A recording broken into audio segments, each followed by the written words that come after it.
The Book of Deuteronomy. Deuteronomy chapter 1.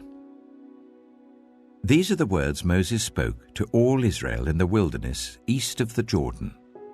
That is, in the Arabah, opposite Suph, between Paran and Tophel-Laban, Hazeroth and Dizabad. It takes 11 days to go from Horeb to Kadesh Barnea by the Mount Seir road. In the 40th year, on the first day of the 11th month, Moses proclaimed to the Israelites all that the Lord had commanded him concerning them. This was after he had defeated Sihon, king of the Amorites, who reigned at Heshbon, and at Edrei had defeated Og, king of Bashan, who reigned in Ashtaroth. East of the Jordan in the territory of Moab, Moses began to expound this law, saying, "The Lord our God said to us at Horeb, 'You have stayed long enough at this mountain. Break camp and advance into the hill country of the Amorites. Go to all the neighboring peoples in the Arabah, in the mountains, in the western foothills, in the Negev and along the coast, to the land of the Canaanites and to Lebanon, as far as the great river, the Euphrates. See, I have given you this land. Go in and take possession of the land that the Lord swore he would give to your fathers, to Abraham, Isaac, and Jacob, and to their descendants after them.' At that time I said to you, 'You are too heavy a burden for me to carry alone. The Lord your God has increased your numbers, so that today you are as numerous as the stars in the sky. May the Lord, the God of your ancestors, increase you 1,000 times and bless you as he has promised. But how can I bear your problems and your burdens and your disputes all by myself? Choose some wise, understanding, and respected men from each of your tribes, and I will set them over you.' You answered me, 'What you propose to do is good.' So I took the leading men of your tribes, wise and respected men, and appointed them to have authority over you, as commanders of thousands, of hundreds, of fifties, and of tens, and as tribal officials. And I charged your judges at that time, 'Hear the disputes between your people and judge fairly, whether the case is between two Israelites or between an Israelite and a foreigner residing among you. Do not show partiality in judging. Hear both small and great alike. Do not be afraid of anyone, for judgment belongs to God. Bring me any case too hard for you, and I will hear it.' And at that time I told you everything you were to do. Then, as the Lord our God commanded us, we set out from Horeb and went towards the hill country of the Amorites, through all that vast and dreadful wilderness that you have seen. And so we reached Kadesh Barnea. Then I said to you, 'You have reached the hill country of the Amorites, which the Lord our God is giving us. See, the Lord your God has given you the land. Go up and take possession of it, as the Lord, the God of your ancestors, told you. Do not be afraid. Do not be discouraged.' Then all of you came to me and said, 'Let us send men ahead to spy out the land for us and bring back a report about the route we are to take and the towns we will come to.' The idea seemed good to me. So I selected 12 of you, one man from each tribe. They left and went up into the hill country and came to the valley of Eshcol and explored it. Taking with them some of the fruit of the land, they brought it down to us and reported, 'It is a good land that the Lord our God is giving us.' But you were unwilling to go up. You rebelled against the command of the Lord your God. You grumbled in your tents and said, 'The Lord hates us, so he brought us out of Egypt to deliver us into the hands of the Amorites to destroy us. Where can we go? Our brothers have made our hearts melt in fear. They say, the people are stronger and taller than we are. The cities are large, with walls up to the sky. We even saw the Anakites there.' Then I said to you, 'Do not be terrified. Do not be afraid of them. The Lord your God, who is going before you, will fight for you as he did for you in Egypt before your very eyes, and in the wilderness. There you saw how the Lord your God carried you as a father carries his son, all the way you went until you reached this place. In spite of this, you did not trust in the Lord your God, who went ahead of you on your journey, in fire by night and in a cloud by day, to search out places for you to camp and to show you the way you should go. When the Lord heard what you said, he was angry and solemnly swore, "No one from this evil generation shall see the good land I swore to give your ancestors, except Caleb, son of Jephunneh. He will see it, and I will give him and his descendants the land he set his feet on, because he followed the Lord wholeheartedly." Because of you the Lord became angry with me also, and said, "You shall not enter it either, but your assistant Joshua, son of Nun, will enter it. Encourage him, because he will lead Israel to inherit it. And the little ones that you said would be taken captive, your children who do not yet know good from bad, they will enter the land. I will give it to them, and they will take possession of it. But as for you, turn round and set out towards the desert along the route to the Red Sea." Then you replied, "We have sinned against the Lord. We will go up and fight as the Lord our God commanded us." So every one of you put on his weapons, thinking it easy to go up into the hill country. But the Lord said to me, "Tell them, do not go up and fight, because I will not be with you. You will be defeated by your enemies." So I told you, but you would not listen.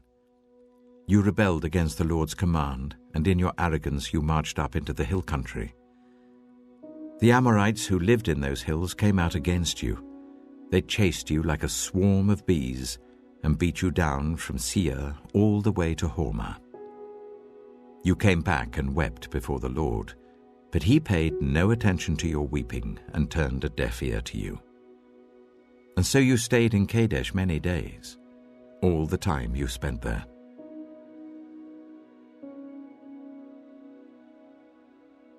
Deuteronomy chapter 2. Then we turned back and set out towards the wilderness along the route to the Red Sea, as the Lord had directed me. For a long time we made our way around the hill country of Seir. Then the Lord said to me, "You have made your way around this hill country long enough. Now turn north. Give the people these orders. You are about to pass through the territory of your relatives, the descendants of Esau who live in Seir. They will be afraid of you, but be very careful. Do not provoke them to war. For I will not give you any of their land, not even enough to put your foot on. I have given Esau the hill country of Seir as his own. You are to pay them in silver for the food you eat and the water you drink. The Lord your God has blessed you in all the work of your hands. He has watched over your journey through this vast wilderness. These 40 years the Lord your God has been with you, and you have not lacked anything. So we went on past our relatives, the descendants of Esau who live in Seir. We turned from the Arabah road, which comes up from Elath and Ezion-Geber, and traveled along the desert road of Moab. Then the Lord said to me, "Do not harass the Moabites or provoke them to war, for I will not give you any part of their land. I have given Ar to the descendants of Lot as a possession." The Emites used to live there, a people strong and numerous and as tall as the Anakites. Like the Anakites, they too were considered Rephaites, but the Moabites called them Emites. Horites used to live in Seir, but the descendants of Esau drove them out. They destroyed the Horites from before them and settled in their place, just as Israel did in the land the Lord gave them as their possession. And the Lord said, "Now get up and cross the Zered Valley." So we crossed the valley. 38 years passed from the time we left Kadesh Barnea until we crossed the Zered Valley. By then, that entire generation of fighting men had perished from the camp as the Lord had sworn to them. The Lord's hand was against them until he had completely eliminated them from the camp. Now when the last of these fighting men among the people had died, the Lord said to me, "Today you are to pass by the region of Moab at Ar. When you come to the Ammonites, do not harass them or provoke them to war, for I will not give you possession of any land belonging to the Ammonites. I have given it as a possession to the descendants of Lot." That too was considered a land of the Rephaites, who used to live there, but the Ammonites called them Zamzummites. They were a people strong and numerous, and as tall as the Anakites. The Lord destroyed them from before the Ammonites, who drove them out and settled in their place. The Lord had done the same for the descendants of Esau, who lived in Seir, when he destroyed the Horites from before them. They drove them out and have lived in their place to this day. And as for the Avites, who live in the villages as far as Gaza, the Caphtorites coming out from Caphtor destroyed them and settled in their place. Set out now and cross the Arnon Gorge. See, I have given into your hand Sihon the Amorite, king of Heshbon, and his country. Begin to take possession of it and engage him in battle. This very day I will begin to put the terror and fear of you on all the nations under heaven. They will hear reports of you and will tremble and be in anguish because of you. From the desert of Kedemoth, I sent messengers to Sihon, king of Heshbon, offering peace and saying, "Let us pass through your country. We will stay on the main road. We will not turn aside to the right or to the left. Sell us food to eat and water to drink, for their price in silver. Only let us pass through on foot, as the descendants of Esau who live in Seir and the Moabites who live in Ar did for us, until we cross the Jordan into the land the Lord our God is giving us." But Sihon, king of Heshbon, refused to let us pass through, for the Lord your God had made his spirit stubborn and his heart obstinate, in order to give him into your hands, as he has now done. The Lord said to me, "See, I have begun to deliver Sihon and his country over to you. Now begin to conquer and possess his land." When Sihon and all his army came out to meet us in battle at Jahaz, the Lord our God delivered him over to us, and we struck him down together with his sons and his whole army. At that time we took all his towns and completely destroyed them, men, women, and children. We left no survivors. But the livestock and the plunder from the towns we had captured we carried off for ourselves. From Aroer on the rim of the Arnon Gorge, and from the town in the gorge even as far as Gilead, not one town was too strong for us. The Lord our God gave us all of them. But in accordance with the command of the Lord our God, you did not encroach on any of the land of the Amorites, neither the land along the course of the Jabbok, nor that around the towns in the hills.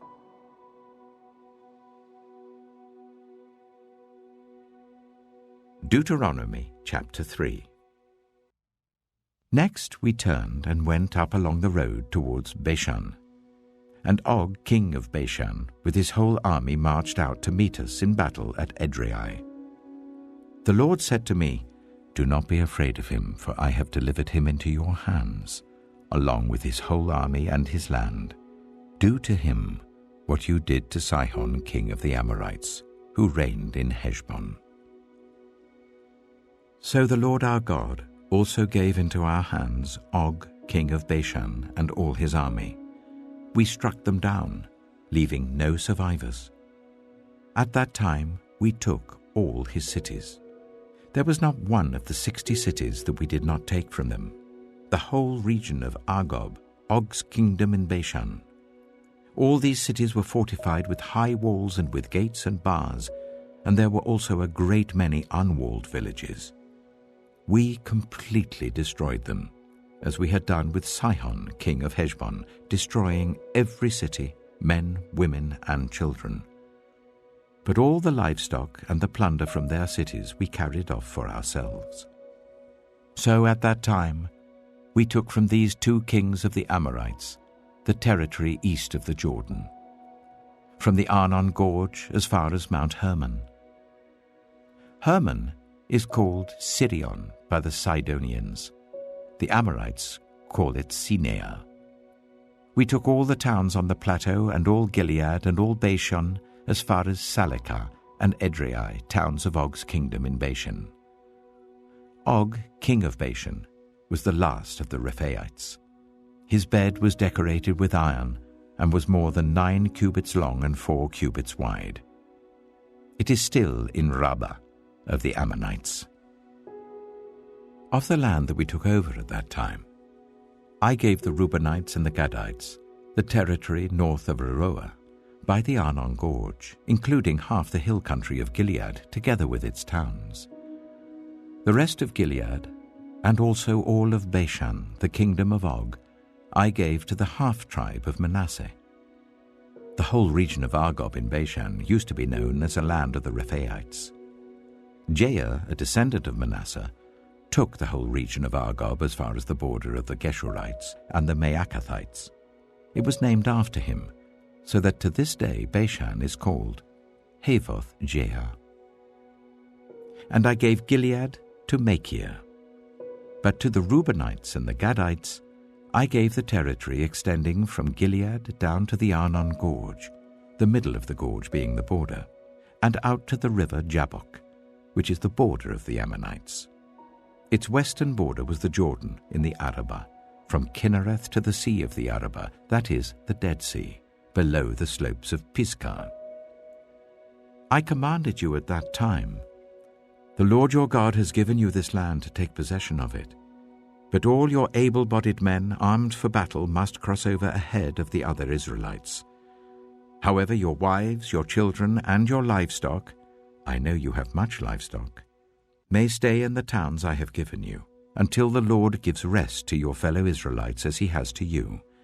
And they too have taken over the land that the Lord your God is giving them across the Jordan. After that, each of you may go back to the possession I have given you. At that time, I commanded Joshua, you have seen with your own eyes all that the Lord your God has done to these 2 kings. The Lord will do the same to all the kingdoms over there where you are going. Do not be afraid of them. The Lord your God himself will fight for you. At that time, I pleaded with the Lord, Sovereign Lord, you have begun to show to your servant your greatness and your strong hand. For what God is there in heaven or on earth who can do the deeds and mighty works you do? Let me go over and see the good land beyond the Jordan, that fine hill country and Lebanon. But because of you, the Lord was angry with me and would not listen to me. That is enough, the Lord said. Do not speak to me any more about this matter. Go up to the top of Pisgah and look west and north and south and east. Look at the land with your own eyes, since you are not going to cross this Jordan. But commission Joshua and encourage and strengthen him, for he will lead this people across and will cause them to inherit the land that you will see. So we stayed in the valley near Beth Peor.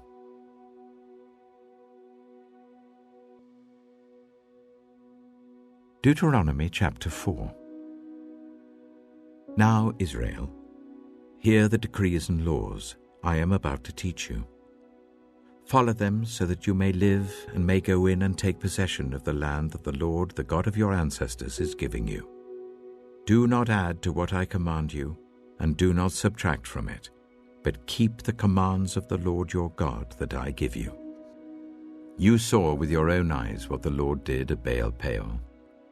The Lord your God destroyed from among you everyone who followed the Baal of Peor. But all of you who held fast to the Lord your God are still alive today. See, I have taught you decrees and laws as the Lord my God commanded me, so that you may follow them in the land you are entering to take possession of it. Observe them carefully. For this will show your wisdom and understanding to the nations, who will hear about all these decrees and say, 'Surely this great nation is a wise and understanding people.' What other nation is so great as to have their gods near them, the way the Lord our God is near us, whenever we pray to him? And what other nation is so great as to have such righteous decrees and laws as this body of laws I am setting before you today? Only be careful and watch yourselves closely, so that you do not forget the things your eyes have seen, or let them fade from your heart as long as you live. Teach them to your children and to their children after them. Remember the day you stood before the Lord your God at Horeb, when he said to me, 'Assemble the people before me to hear my words, so that they may learn to revere me as long as they live in the land, and may teach them to their children.' You came near and stood at the foot of the mountain while it blazed with fire to the very heavens, with black clouds and deep darkness. Then the Lord spoke to you out of the fire. You heard the sounds of words, but saw no form. There was only a voice. He declared to you his covenant, the 10 commandments, which he commanded you to follow, and then wrote them on 2 stone tablets. And the Lord directed me at that time to teach you the decrees and laws you are to follow in the land that you are crossing the Jordan to possess. You saw no form of any kind the day the Lord spoke to you at Horeb out of the fire. Therefore watch yourselves very carefully, so that you do not become corrupt and make for yourselves an idol, an image of any shape, whether formed like a man or a woman, or like any animal on earth, or any bird that flies in the air, or like any creature that moves along the ground, or any fish in the waters below. And when you look up to the sky and see the sun, the moon, and the stars, all the heavenly array, do not be enticed into bowing down to them and worshipping things the Lord your God has apportioned to all the nations under heaven. But as for you, the Lord took you and brought you out of the iron-smelting furnace, out of Egypt, to be the people of his inheritance, as you now are. The Lord was angry with me because of you, and he solemnly swore that I would not cross the Jordan and enter the good land the Lord your God is giving you as your inheritance. I will die in this land. I will not cross the Jordan.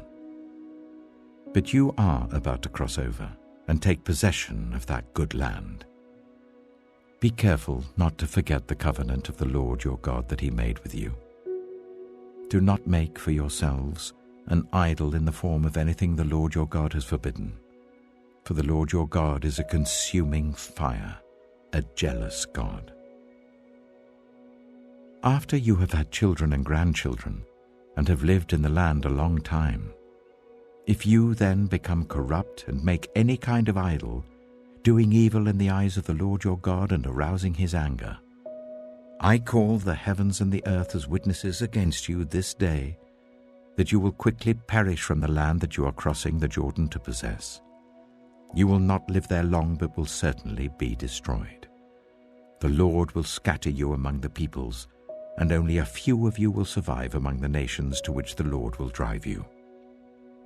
There you will worship man-made gods of wood and stone, which cannot see or hear or eat or smell. But if from there you seek the Lord your God, you will find him if you seek him with all your heart and with all your soul. When you are in distress and all these things have happened to you, then in later days you will return to the Lord your God and obey him. For the Lord your God is a merciful God. He will not abandon or destroy you or forget the covenant with your ancestors, which he confirmed to them by oath. Ask now about the former days, long before your time, from the day God created human beings on the earth. Ask from one end of the heavens to the other, has anything so great as this ever happened? Or has anything like it ever been heard of? Has any other people heard the voice of God speaking out of fire as you have and lived? Has any God ever tried to take for himself one nation out of another nation by testings, by signs and wonders, by war, by a mighty hand and an outstretched arm, or by great and awesome deeds, like all the things the Lord your God did for you in Egypt before your very eyes? You were shown these things, so that you might know that the Lord is God. Besides him, there is no other. From heaven, he made you hear his voice to discipline you. On earth, he showed you his great fire, and you heard his words from out of the fire. Because he loved your ancestors and chose their descendants after them, he brought you out of Egypt by his presence and his great strength, to drive out before you nations greater and stronger than you, and to bring you into their land, to give it to you for your inheritance, as it is today. Acknowledge and take to heart this day that the Lord is God, in heaven above and on the earth below. There is no other. Keep his decrees and commands which I am giving you today, so that it may go well with you and your children after you, and that you may live long in the land the Lord your God gives you for all time. Then Moses set aside 3 cities east of the Jordan, to which anyone who had killed a person could flee if they had unintentionally killed a neighbor without malice aforethought. They could flee into one of these cities and save their life. The cities were these: Bezer in the wilderness plateau for the Reubenites, Ramoth in Gilead for the Gadites, and Golan in Bashan for the Manassites. This is the law Moses set before the Israelites. These are the stipulations, decrees, and laws Moses gave them when they came out of Egypt, and were in the valley near Beth Peor east of the Jordan, in the land of Sihon, king of the Amorites, who reigned in Heshbon and was defeated by Moses and the Israelites as they came out of Egypt. They took possession of his land, and the land of Og, king of Bashan, the 2 Amorite kings east of the Jordan. This land extended from Aroeh on the rim of the Arnon Gorge to Mount Sirion, that is, Hermon, and included all the Arabah east of the Jordan as far as the Dead Sea below the slopes of Pisgah.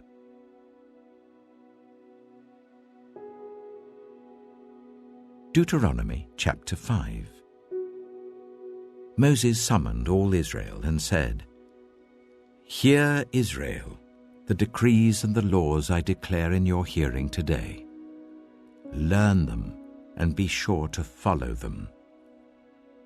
The Lord our God made a covenant with us at Horeb. It was not with our ancestors that the Lord made this covenant, but with us, with all of us who are alive here today. The Lord spoke to you face to face out of the fire on the mountain. At that time I stood between the Lord and you to declare to you the word of the Lord, because you were afraid of the fire and did not go up the mountain. And he said, I am the Lord your God, who brought you out of Egypt, out of the land of slavery.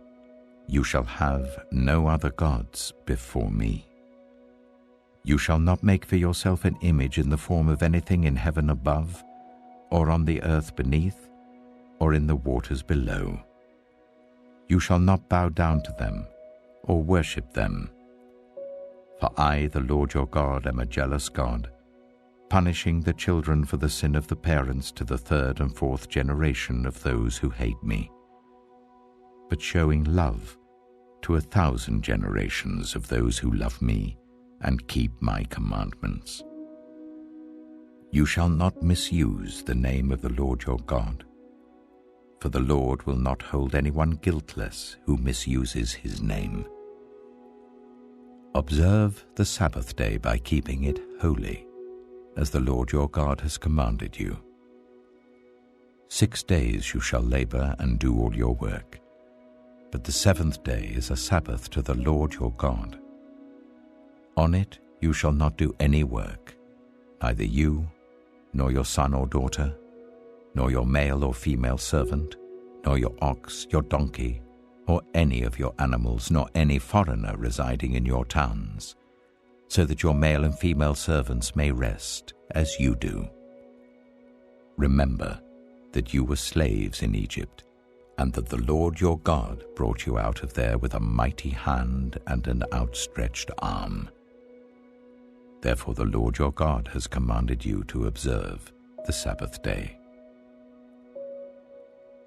Honor your father and your mother, as the Lord your God has commanded you, so that you may live long, and that it may go well with you in the land the Lord your God is giving you. You shall not murder. You shall not commit adultery. You shall not steal. You shall not give false testimony against your neighbor. You shall not covet your neighbor's wife. You shall not set your desire on your neighbor's house or land, his male or female servant, his ox or donkey, or anything that belongs to your neighbor. These are the commandments the Lord proclaimed in a loud voice to your whole assembly there on the mountain from out of the fire, the cloud, and the deep darkness, and he added nothing more. Then he wrote them on 2 stone tablets and gave them to me. When you heard the voice out of the darkness, while the mountain was ablaze with fire, all the leaders of your tribes and your elders came to me. And you said, "The Lord our God has shown us his glory and his majesty, and we have heard his voice from the fire. Today we have seen that a person can live even if God speaks with them. But now, why should we die? This great fire will consume us, and we will die if we hear the voice of the Lord our God any longer. For what mortal has ever heard the voice of the living God speaking out of fire as we have, and survived? Go near and listen to all that the Lord our God says. Then tell us whatever the Lord our God tells you. We will listen and obey." The Lord heard you when you spoke to me, and the Lord said to me, "I have heard what this people said to you. Everything they said was good. Oh, that their hearts would be inclined to fear me and keep all my commands always, so that it might go well with them and their children forever. Go, tell them to return to their tents. But you stay here with me, so that I may give you all the commands, decrees, and laws that you are to teach them to follow in the land I am giving them to possess. So be careful to do what the Lord your God has commanded you. Do not turn aside to the right or to the left. Walk in obedience to all that the Lord your God has commanded you, so that you may live and prosper and prolong your days in the land that you will possess.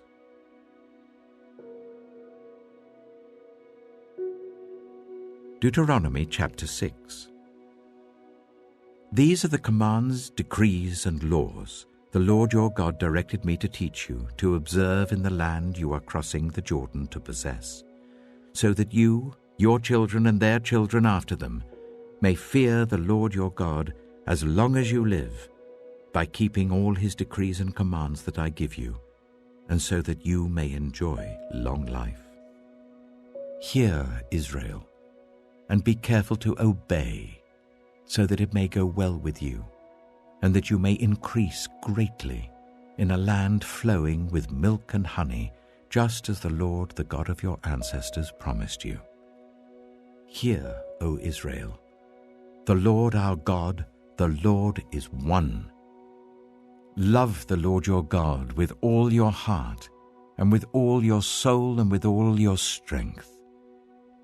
These commandments that I give you today are to be on your hearts. Impress them on your children. Talk about them when you sit at home and when you walk along the road, when you lie down and when you get up. Tie them as symbols on your hands and bind them on your foreheads. Write them on the doorframes of your houses and on your gates. When the Lord your God brings you into the land he swore to your fathers, to Abraham, Isaac, and Jacob, to give you a land with large, flourishing cities you did not build, houses filled with all kinds of good things you did not provide, wells you did not dig, and vineyards and olive groves you did not plant. Then when you eat and are satisfied, be careful that you do not forget the Lord who brought you out of Egypt, out of the land of slavery. Fear the Lord your God. Serve him only, and take your oaths in his name. Do not follow other gods, the gods of the peoples around you. For the Lord your God who is among you is a jealous God, and his anger will burn against you, and he will destroy you from the face of the land. Do not put the Lord your God to test as you did at Massah. Be sure to keep the commands of the Lord your God and the stipulations and decrees he has given you.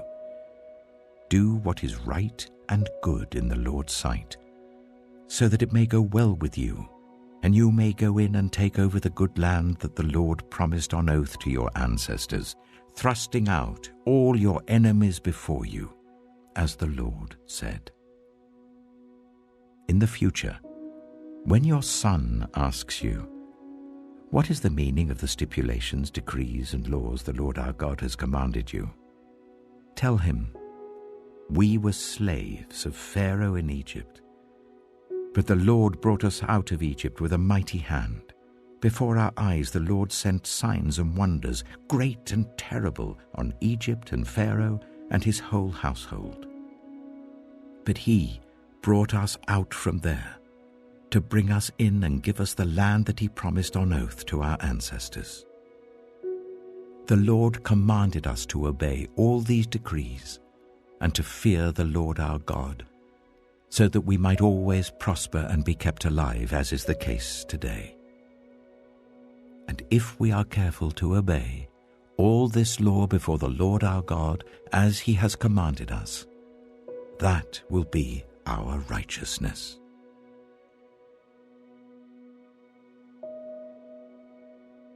Deuteronomy chapter 7. When the Lord your God brings you into the land you are entering to possess, and drives out before you many nations, the Hittites, Girgashites, Amorites, Canaanites, Perizzites, Hivites, and Jebusites, 7 nations larger and stronger than you.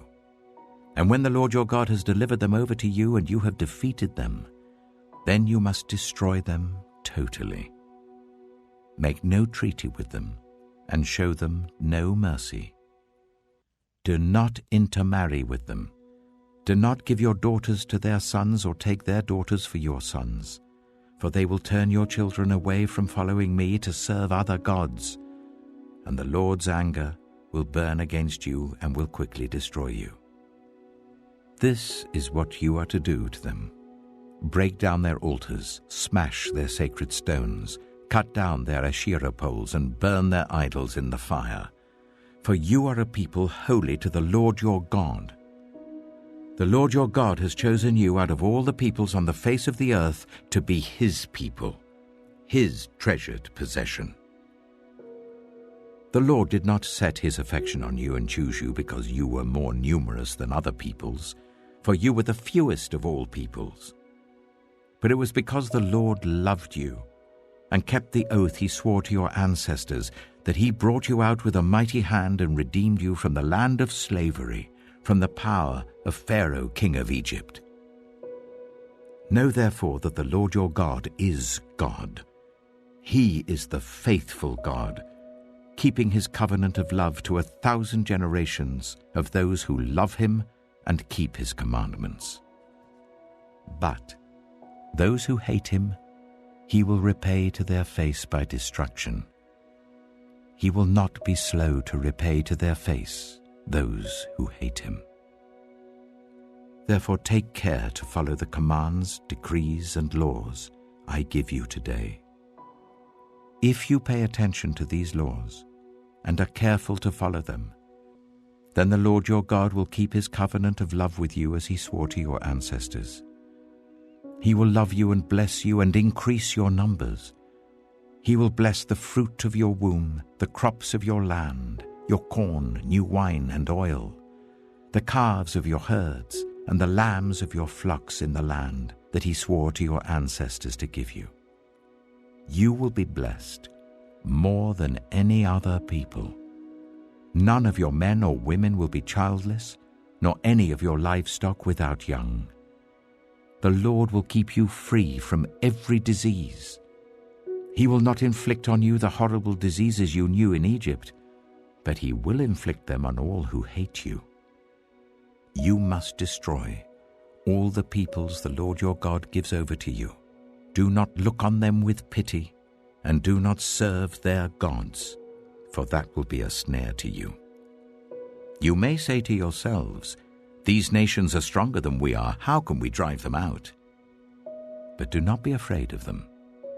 Remember well what the Lord your God did to Pharaoh and to all Egypt. You saw with your own eyes the great trials, the signs and wonders, the mighty hand and outstretched arm with which the Lord your God brought you out. The Lord your God will do the same to all the peoples you now fear. Moreover, the Lord your God will send the hornet among them until even the survivors who hide from you have perished. Do not be terrified by them, for the Lord your God who is among you is a great and awesome God.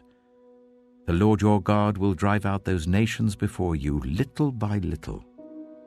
You will not be allowed to eliminate them all at once, or the wild animals will multiply around you. But the Lord your God will deliver them over to you, throwing them into great confusion until they are destroyed. He will give their kings into your hand, and you will wipe out their names from under heaven. No one will be able to stand up against you. You will destroy them. The images of their gods you are to burn in the fire. Do not covet the silver and gold on them, and do not take it for yourselves, or you will be ensnared by it, for it is detestable to the Lord your God. Do not bring a detestable thing into your house, or you, like it, will be set apart for destruction. Regard it as vile and utterly detested, for it is set apart for destruction.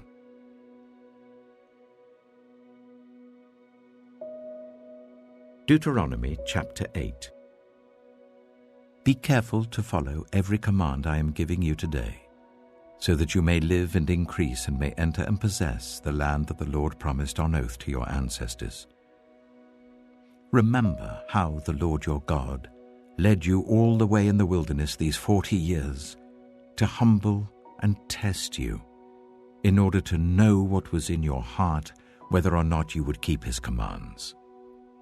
He humbled you, causing you to hunger and then feeding you with manna, which neither you nor your ancestors had known, to teach you that man does not live on bread alone, but on every word that comes from the mouth of the Lord. Your clothes did not wear out, and your feet did not swell during these 40 years. Know then in your heart that as a man disciplines his son, so the Lord your God disciplines you. Observe the commands of the Lord your God, walking in obedience to him and revering him. For the Lord your God is bringing you into a good land, a land with brooks, streams, and deep springs gushing out into the valleys and hills, a land with wheat and barley, vines and fig trees, pomegranates, olive oil and honey, a land where bread will not be scarce and you will lack nothing, a land where the rocks are iron and you can dig copper out of the hills. When you have eaten and are satisfied, praise the Lord your God for the good land he has given you. Be careful that you do not forget the Lord your God, failing to observe his commands, his laws, and his decrees that I am giving you this day. Otherwise, when you eat and are satisfied, when you build fine houses and settle down, and when your herds and your flocks grow large, and your silver and gold increase, and all that you have is multiplied, Then your heart will become proud, and you will forget the Lord your God, who brought you out of Egypt, out of the land of slavery. He led you through the vast and dreadful wilderness, that thirsty and waterless land, with its venomous snakes and scorpions. He brought you water out of hard rock. He gave you manna to eat in the wilderness, something your ancestors had never known, to humble and test you, so that in the end it might go well with you. You may say to yourself, "My power and the strength of my hands have produced this wealth for me." But remember the Lord your God, for it is He who gives you the ability to produce wealth, and so confirms His covenant, which He swore to your ancestors, as it is today. If you ever forget the Lord your God, and follow other gods and worship and bow down to them, I testify against you today that you will surely be destroyed. Like the nations the Lord destroyed before you, so you will be destroyed for not obeying the Lord your God.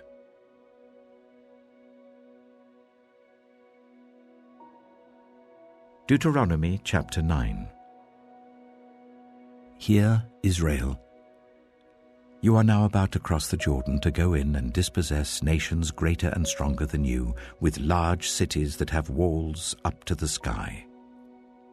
The people are strong and tall, Anakites. You know about them, and have heard it said, "Who can stand up against the Anakites?" But be assured today that the Lord your God is the one who goes across ahead of you, like a devouring fire. He will destroy them.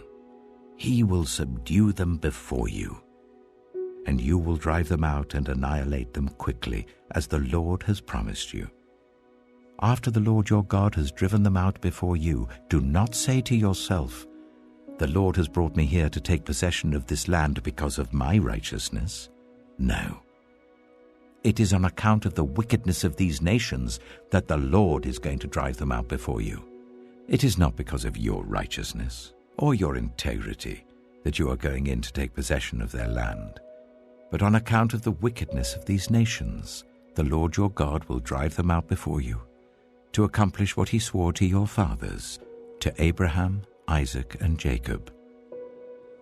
Understand then that it is not because of your righteousness that the Lord your God is giving you this good land to possess, for you are a stiff-necked people. Remember this, and never forget how you aroused the anger of the Lord your God in the wilderness. From the day you left Egypt until you arrived here, you have been rebellious against the Lord. At Horeb, you aroused the Lord's wrath so that He was angry enough to destroy you. When I went up on the mountain to receive the tablets of stone, the tablets of the covenant that the Lord had made with you, I stayed on the mountain for 40 days and 40 nights. I ate no bread and drank no water.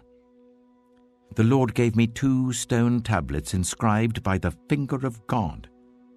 On them were all the commandments the Lord proclaimed to you on the mountain out of the fire on the day of the assembly.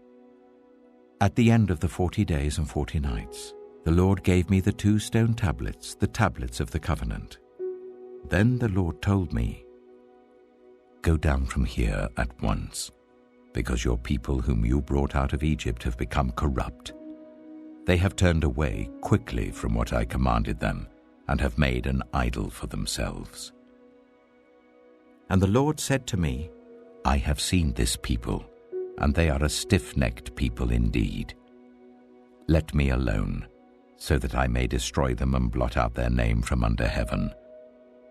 And I will make you into a nation stronger and more numerous than they." So I turned and went down from the mountain while it was ablaze with fire. And the 2 stone tablets of the covenant were in my hands. When I looked, I saw that you had sinned against the Lord your God. You had made for yourselves an idol, cast in the shape of a calf. You had turned aside quickly from the way that the Lord had commanded you. So I took the 2 tablets and threw them out of my hands, breaking them to pieces before your eyes. Then once again I fell prostrate before the Lord for 40 days and 40 nights. I ate no bread and drank no water, because of all the sin you had committed, doing what was evil in the Lord's sight, and so arousing his anger. I feared the anger and wrath of the Lord, for he was angry enough with you to destroy you. But again the Lord listened to me. And the Lord was angry enough with Aaron to destroy him. But at that time I prayed for Aaron too.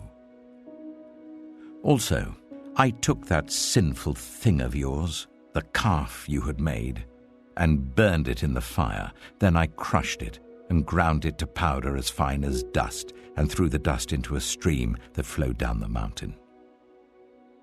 You also made the Lord angry at Taberah, at Massa, and at Kibroth Hattaavah. And when the Lord sent you out from Kadesh Barnea, he said, "Go up and take possession of the land I have given you." But you rebelled against the command of the Lord your God. You did not trust him or obey him. You have been rebellious against the Lord ever since I have known you. I lay prostrate before the Lord those 40 days and 40 nights because the Lord had said he would destroy you. I prayed to the Lord and said, "Sovereign Lord, do not destroy your people, your own inheritance, that you redeemed by your great power and brought out of Egypt with a mighty hand. Remember your servants Abraham, Isaac, and Jacob. Overlook the stubbornness of this people, their wickedness and their sin. Otherwise, the country from which you brought us will say, 'Because the Lord was not able to take them into the land he had promised them, and because he hated them, he brought them out to put them to death in the wilderness.' But they are your people, your inheritance, that you brought out by your great power and your outstretched arm."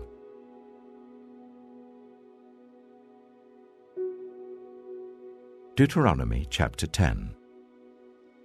At that time, the Lord said to me, "Chisel out 2 stone tablets like the first ones and come up to me on the mountain. Also make a wooden ark. I will write on the tablets the words that were on the first tablets which you broke. Then you are to put them in the ark."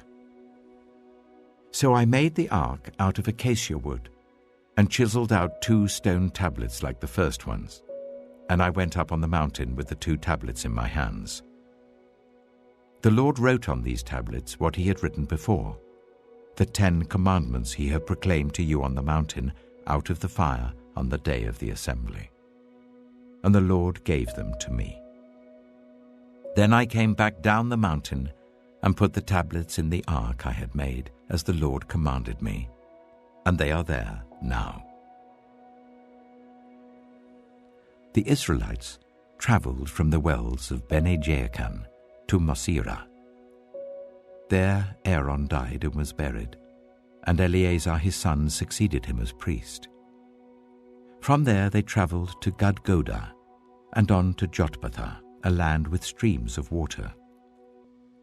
At that time, the Lord set apart the tribe of Levi to carry the ark of the covenant of the Lord, to stand before the Lord to minister and to pronounce blessings in his name, as they still do today. That is why the Levites have no share or inheritance among their fellow Israelites. The Lord is their inheritance, as the Lord your God told them. Now I had stayed on the mountain for 40 days and 40 nights, as I did the first time, and the Lord listened to me at this time also. It was not his will to destroy you. "Go," the Lord said to me, "and lead the people on their way, so that they may enter and possess the land that I swore to their ancestors to give them.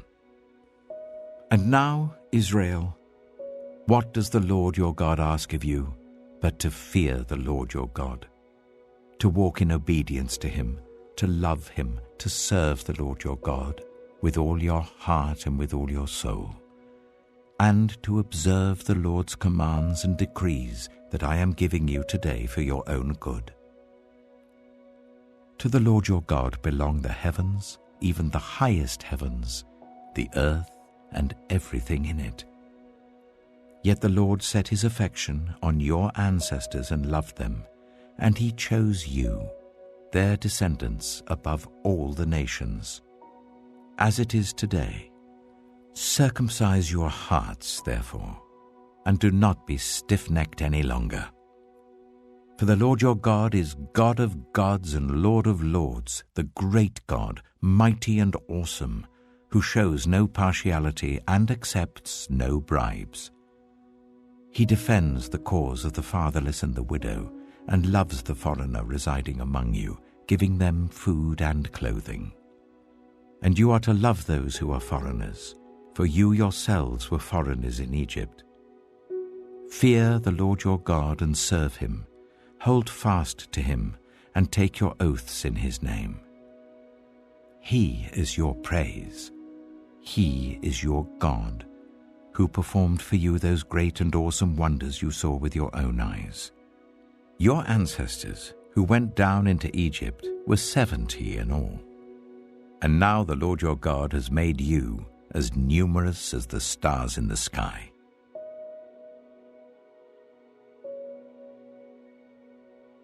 Deuteronomy chapter 11. Love the Lord your God and keep his requirements, his decrees, his laws, and his commands always. Remember today that your children were not the ones who saw and experienced the discipline of the Lord your God, his majesty, his mighty hand, his outstretched arm, the signs he performed and the things he did in the heart of Egypt, both to Pharaoh king of Egypt and to his whole country. What he did to the Egyptian army, to its horses and chariots, how he overwhelmed them with the waters of the Red Sea as they were pursuing you, and how the Lord brought lasting ruin on them. It was not your children who saw what he did for you in the wilderness until you arrived at this place. And what he did to Dathan and Abiram, sons of Eliab the Reubenite, when the earth opened its mouth right in the middle of all Israel and swallowed them up with their households, their tents, and every living thing that belonged to them. But it was your own eyes that saw all these great things the Lord has done. Observe, therefore, all the commands I am giving you today, so that you may have the strength to go in and take over the land you are crossing the Jordan to possess, and so that you may live long in the land that the Lord swore to your ancestors, to give them and their descendants, a land flowing with milk and honey.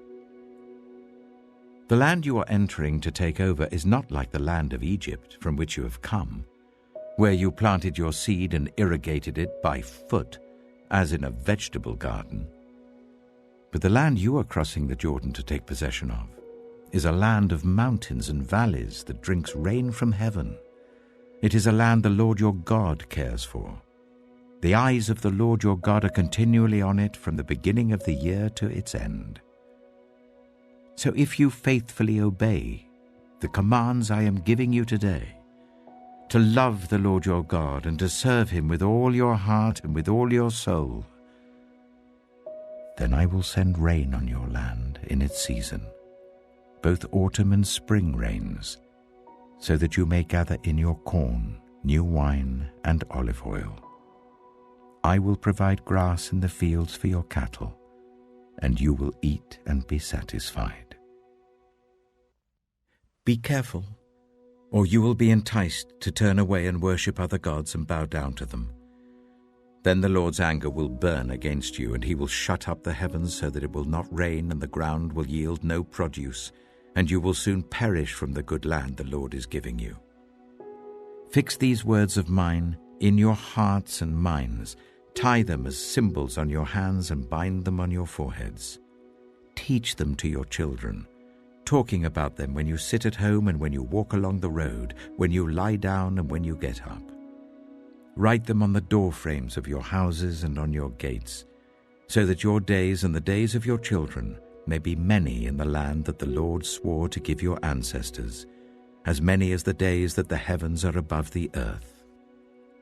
If you carefully observe all these commands I am giving you to follow, to love the Lord your God, to walk in obedience to him and to hold fast to him, then the Lord will drive out all these nations before you, and you will dispossess nations larger and stronger than you.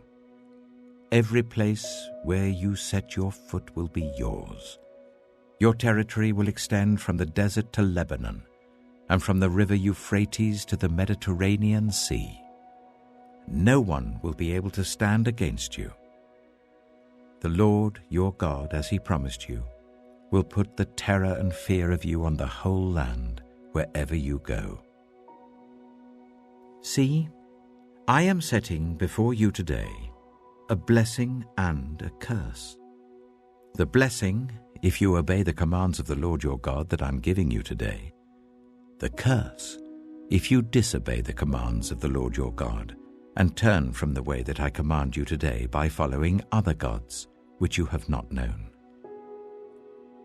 When the Lord your God has brought you into the land you are entering to possess, you are to proclaim on Mount Gerizim the blessings, and on Mount Ebal the curses. As you know, these mountains are across the Jordan, westward towards the setting sun, near the great trees of Moreh, in the territory of those Canaanites living in the Arabah, in the vicinity of Gilgal. You are about to cross the Jordan to enter and take possession of the land the Lord your God is giving you. When you have taken it over and are living there, be sure that you obey all the decrees and laws I am setting before you today.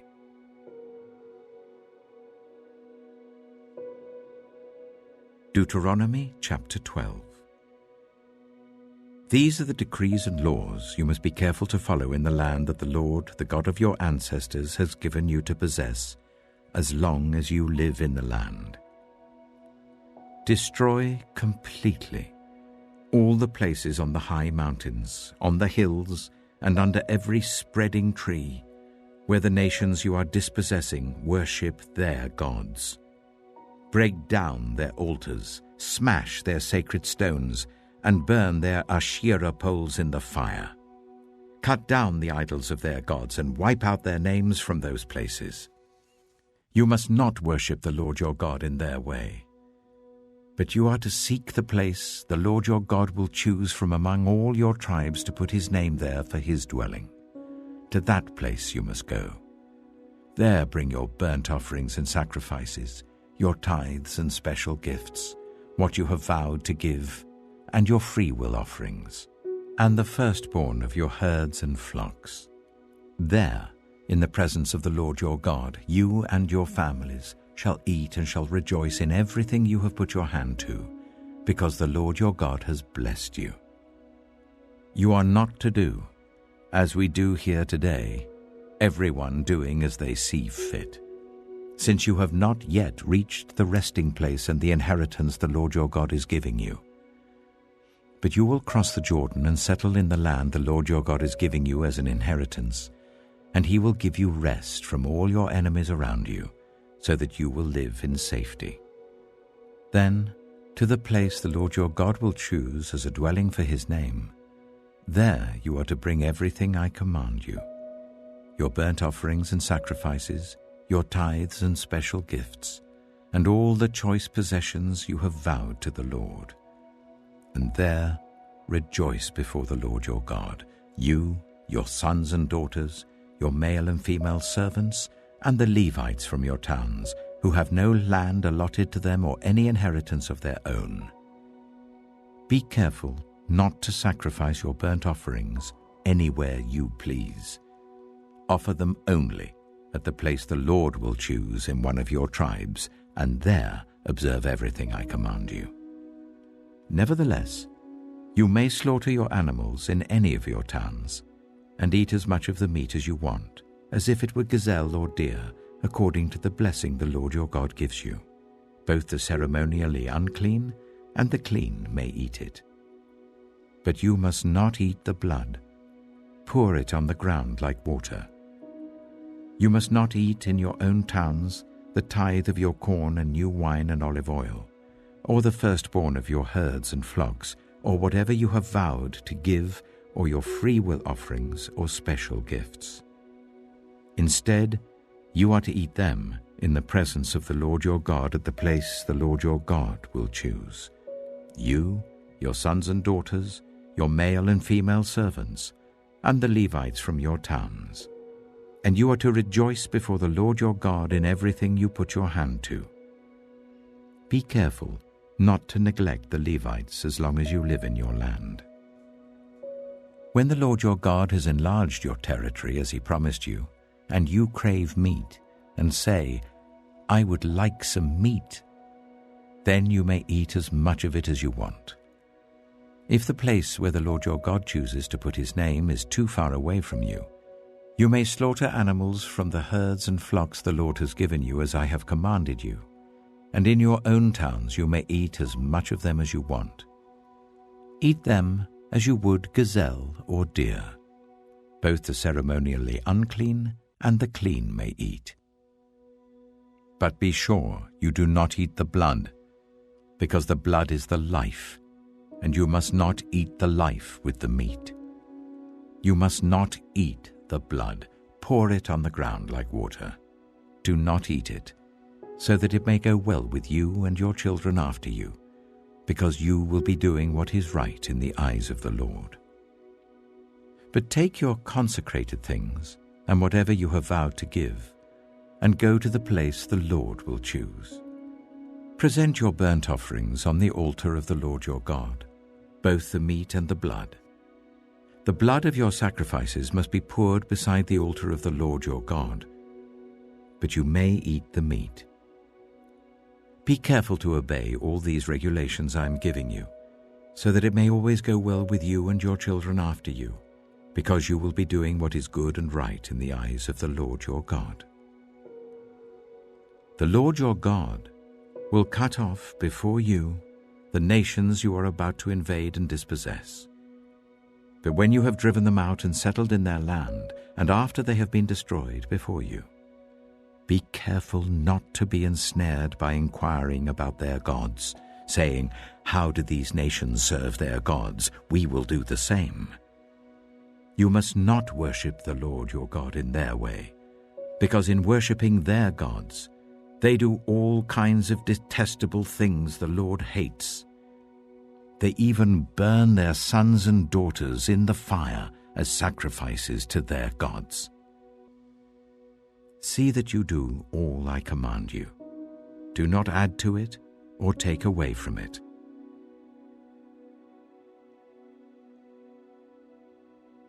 Deuteronomy chapter 13. If a prophet, or one who foretells by dreams, appears among you and announces to you a sign or wonder, and if the sign or wonder spoken of takes place, and the prophet says, "Let us follow other gods, gods you have not known, and let us worship them," you must not listen to the words of that prophet or dreamer. The Lord your God is testing you to find out whether you love him with all your heart and with all your soul. It is the Lord your God you must follow, and him you must revere.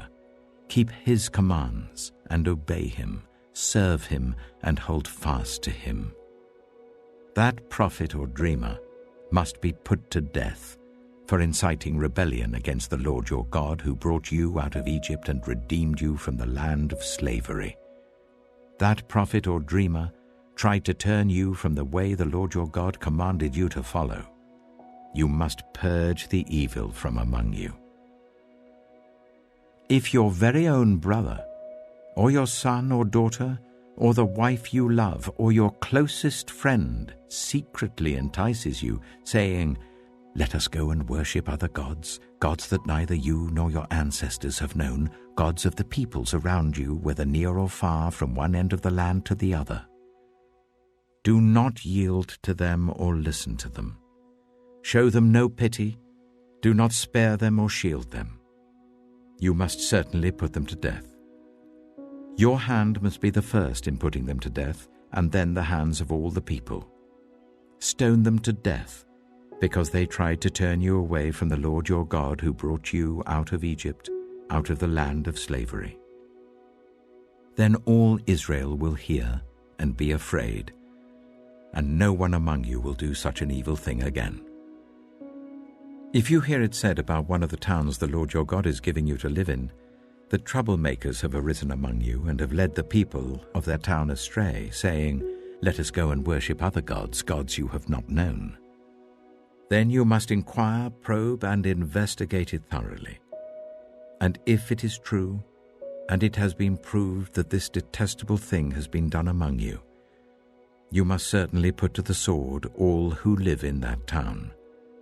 You must destroy it completely, both its people and its livestock.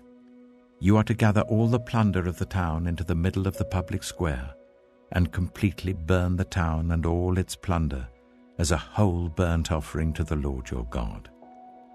That town is to remain a ruin forever, never to be rebuilt, and none of the condemned things are to be found in your hands. Then the Lord will turn from his fierce anger, will show you mercy, and will have compassion on you.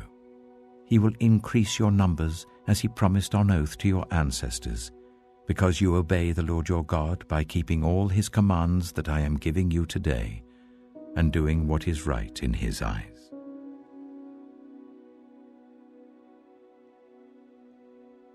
Deuteronomy chapter 14. You are the children of the Lord your God. Do not cut yourselves, or shave the front of your heads for the dead, for you are a people holy to the Lord your God. Out of all the peoples on the face of the earth, the Lord has chosen you to be his treasured possession. Do not eat any detestable thing. These are the animals you may eat: the ox, the sheep, the goat, the deer, the gazelle, the roe deer, the wild goat, the ibex, the antelope, and the mountain sheep. You may eat any animal that has a divided hoof and that chews the cud. However, of those that chew the cud or that have a divided hoof, you may not eat the camel, the hare, or the hyrax. Although they chew the cud, they do not have a divided hoof. They are ceremonially unclean for you. The pig is also unclean. Although it has a divided hoof, it does not chew the cud. You are not to eat their meat or touch their carcasses. Of all the creatures living in the water, you may eat any that has fins and scales. But anything that does not have fins and scales you may not eat. For you it is unclean. You may eat any clean bird, but these you may not eat: the eagle, the vulture, the black vulture, the red kite, the black kite, any kind of falcon, any kind of raven, the horned owl, the screech owl, the gull, any kind of hawk, the little owl, the great owl, the white owl, the desert owl, the osprey, the cormorant, the stork, any kind of heron, the hoopoe, and the bat. All flying insects are unclean to you. Do not eat them. But any winged creature that is clean you may eat. Do not eat anything you find already dead. You may give it to the foreigner residing in any of your towns, and they may eat it, or you may sell it to any other foreigner. But you are a people holy to the Lord your God. Do not cook a young goat in its mother's milk. Be sure to set aside 1/10 of all that your fields produce each year. Eat the tithe of your corn, new wine and olive oil, and the firstborn of your herds and flocks in the presence of the Lord your God, at the place he will choose as a dwelling for his name, so that you may learn to revere the Lord your God always. But if that place is too distant, and you have been blessed by the Lord your God and cannot carry your tithe, because the place where the Lord will choose to put his name is so far away, then exchange your tithe for silver, and take the silver with you and go to the place the Lord your God will choose.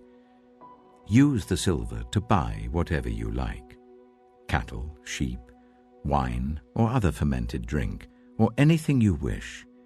Then you and your household shall eat there in the presence of the Lord your God and rejoice. And do not neglect the Levites living in your towns, for they have no land allotted to them, or any inheritance of their own. At the end of every 3 years, bring all the tithes of that year's produce and store it in your towns, so that the Levites, who have no land allotted to them or any inheritance of their own, and the foreigners, the fatherless, and the widows who live in your towns, may come and eat and be satisfied, and so that the Lord your God may bless you in all the work of your hands.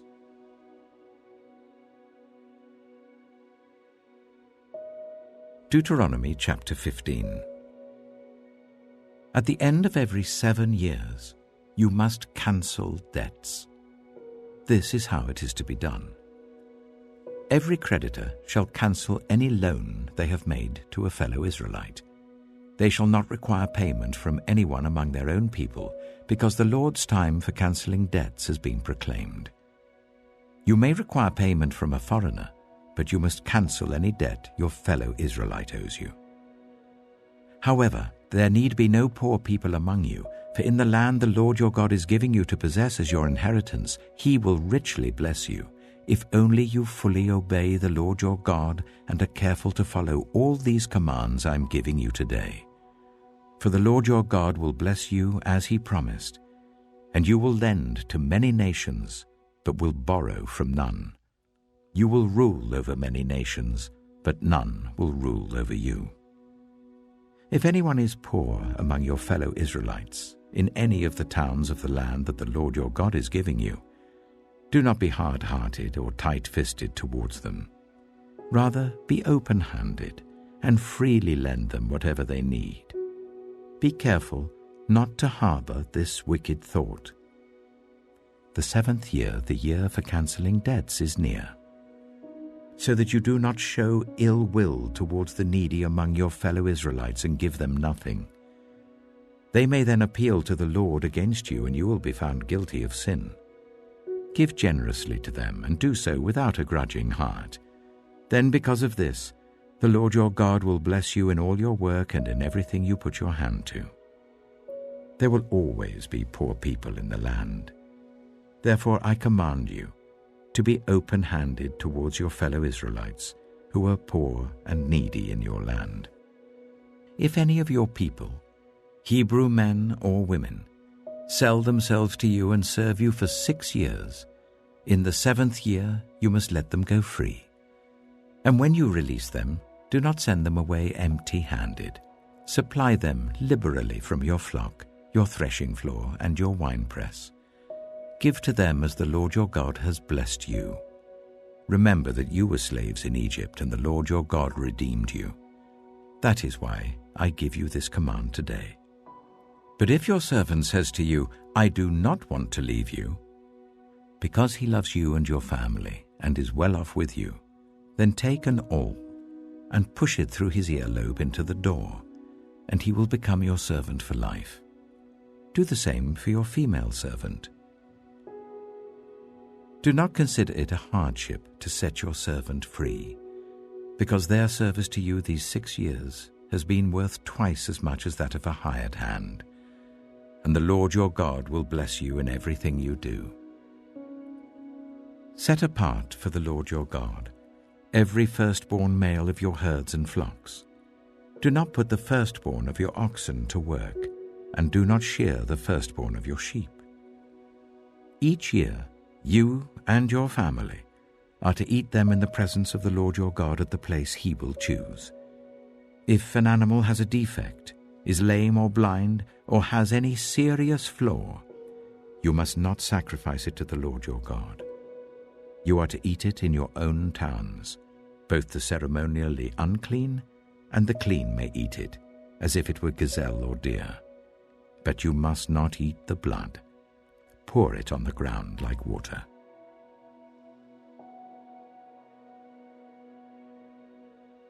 Deuteronomy chapter 16.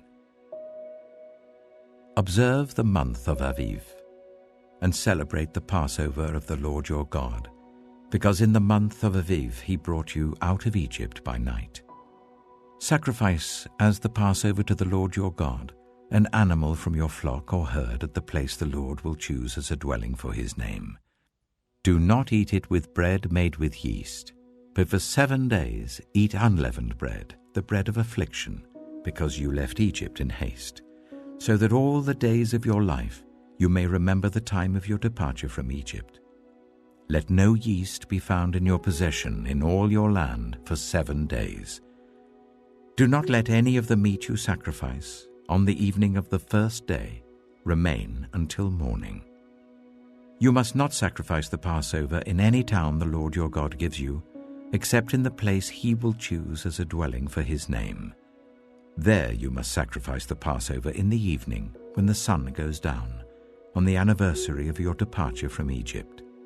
Roast it and eat it at the place the Lord your God will choose. Then in the morning return to your tents. For 6 days eat unleavened bread, and on the 7th day hold an assembly to the Lord your God, and do no work. Count 7 weeks from the time you begin to put the sickle to the standing corn. Then celebrate the festival of weeks to the Lord your God, by giving a free will offering in proportion to the blessings the Lord your God has given you. And rejoice before the Lord your God at the place he will choose as a dwelling for his name. You, your sons and daughters, your male and female servants, the Levites in your towns, and the foreigners, the fatherless and the widows living among you. Remember that you were slaves in Egypt, and follow carefully these decrees. Celebrate the festival of tabernacles for 7 days after you have gathered the produce of your threshing floor and your winepress. Be joyful at your festival, you, your sons and daughters, your male and female servants, and the Levites, the foreigners, the fatherless and the widows who live in your towns. For 7 days celebrate the festival to the Lord your God at the place the Lord will choose. For the Lord your God will bless you in all your harvest and in all the work of your hands, and your joy will be complete. 3 times a year all your men must appear before the Lord your God at the place he will choose, at the festival of unleavened bread, the festival of weeks, and the festival of tabernacles. No one should appear before the Lord empty-handed. Each of you must bring a gift in proportion to the way the Lord your God has blessed you. Appoint judges and officials for each of your tribes in every town the Lord your God is giving you, and they shall judge the people fairly. Do not pervert justice or show partiality. Do not accept a bribe, for a bribe blinds the eyes of the wise and twists the words of the innocent. Follow justice and justice alone, so that you may live and possess the land the Lord your God is giving you. Do not set up any wooden Asherah pole beside the altar you build to the Lord your God, and do not erect a sacred stone, for these the Lord your God hates.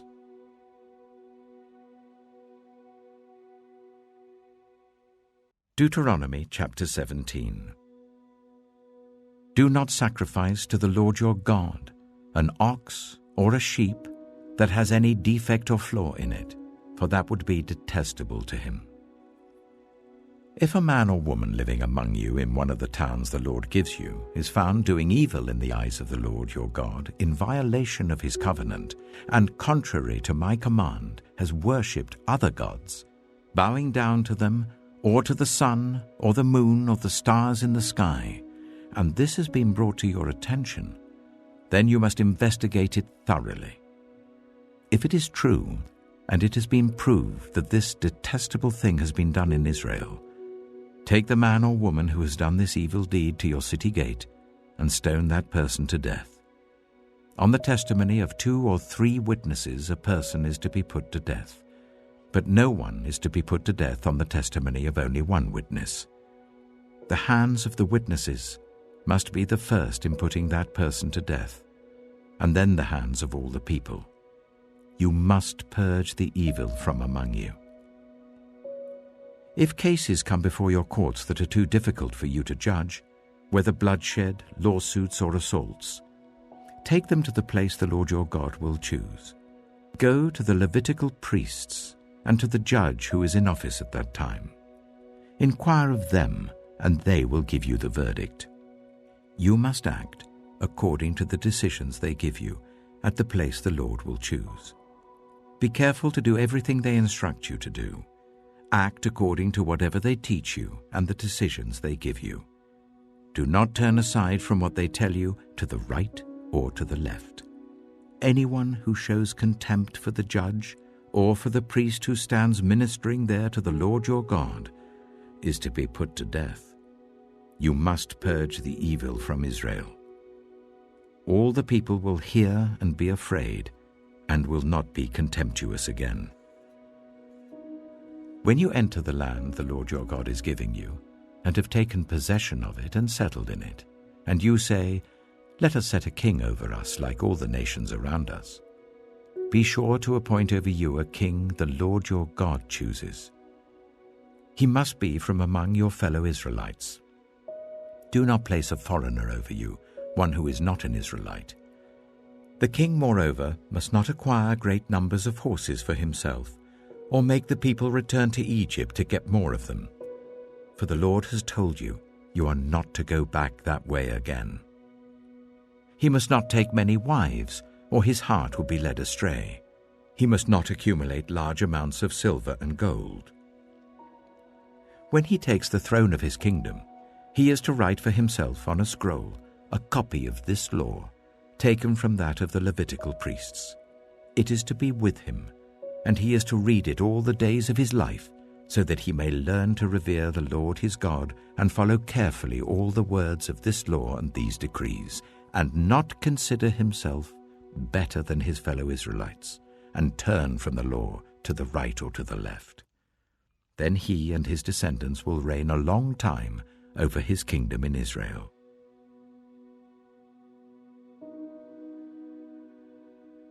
Deuteronomy chapter 18. The Levitical priests, indeed the whole tribe of Levi, are to have no land allotted to them or any inheritance with Israel. They shall live on the food offerings presented to the Lord, for that is their inheritance. They shall have no inheritance among their fellow Israelites. The Lord is their inheritance, as he promised them. This is the share due to the priests from the people who sacrifice a bull or a sheep: the shoulder, the internal organs, and the meat from the head.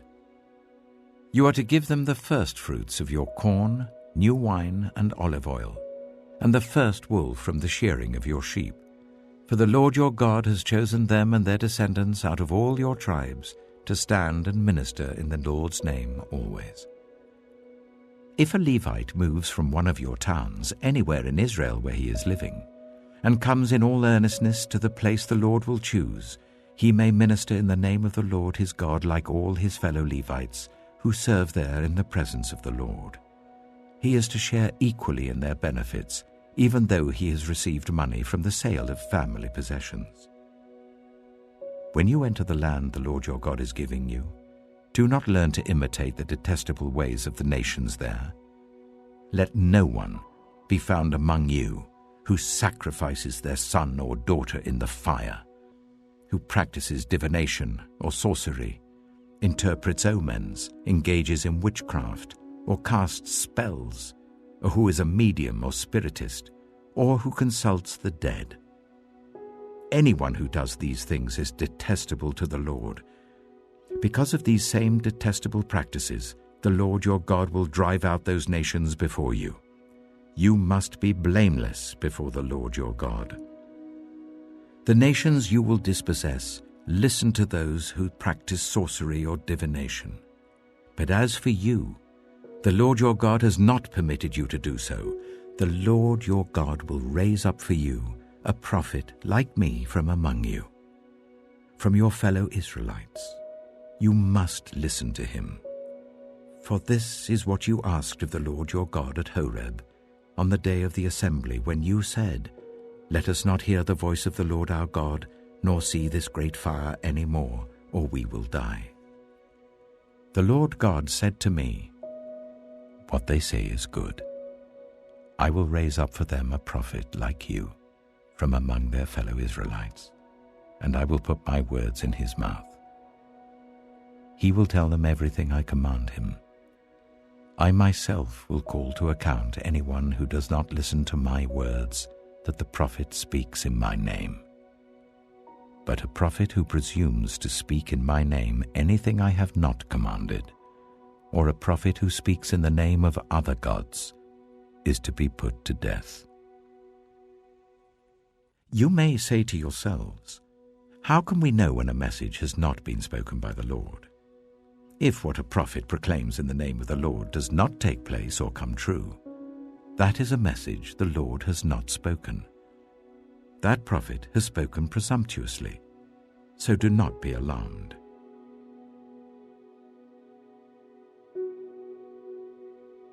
Deuteronomy chapter 19.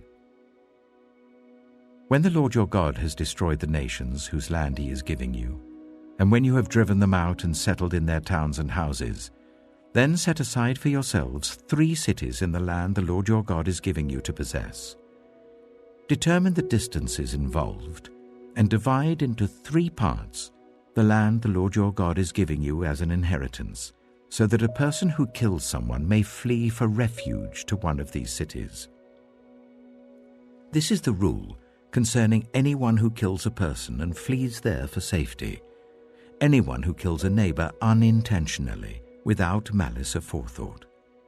For instance, a man may go into the forest with his neighbor to cut wood, and as he swings his axe to fell a tree, the head may fly off and hit his neighbor and kill him. That man may flee to one of these cities and save his life. Otherwise, the avenger of blood might pursue him in a rage, overtake him if the distance is too great, and kill him even though he is not deserving of death, since he did it to his neighbor without malice aforethought. This is why I command you to set aside for yourselves 3 cities. If the Lord your God enlarges your territory, as he promised on oath to your ancestors, and gives you the whole land he promised them, because you carefully follow all these laws I command you today, to love the Lord your God and to walk always in obedience to him, then you are to set aside 3 more cities. Do this so that innocent blood will not be shed in your land, which the Lord your God is giving you as your inheritance, and so that you will not be guilty of bloodshed. But if, out of hate, someone lies in wait, assaults and kills a neighbor, and then flees to one of these cities, the killer shall be sent for by one of the town elders, be brought back from the city, and be handed over to the avenger of blood to die. Show no pity. You must purge from Israel the guilt of shedding innocent blood, so that it may go well with you. Do not move your neighbor's boundary stones set up by your predecessors in the inheritance you receive in the land the Lord your God is giving you to possess. One witness is not enough to convict anyone accused of any crime or offense they may have committed. A matter must be established by the testimony of 2 or 3 witnesses. If a malicious witness takes the stand to accuse someone of a crime, the 2 people involved in the dispute must stand in the presence of the Lord before the priests and the judges who are in office at the time. The judges must make a thorough investigation, and if the witness proves to be a liar, giving false testimony against a fellow Israelite, then do to the false witness as that witness intended to do to the other party. You must purge the evil from among you. The rest of the people will hear of this and be afraid, and never again will such an evil thing be done among you. Show no pity. Life for life, eye for eye, tooth for tooth, hand for hand, foot for foot.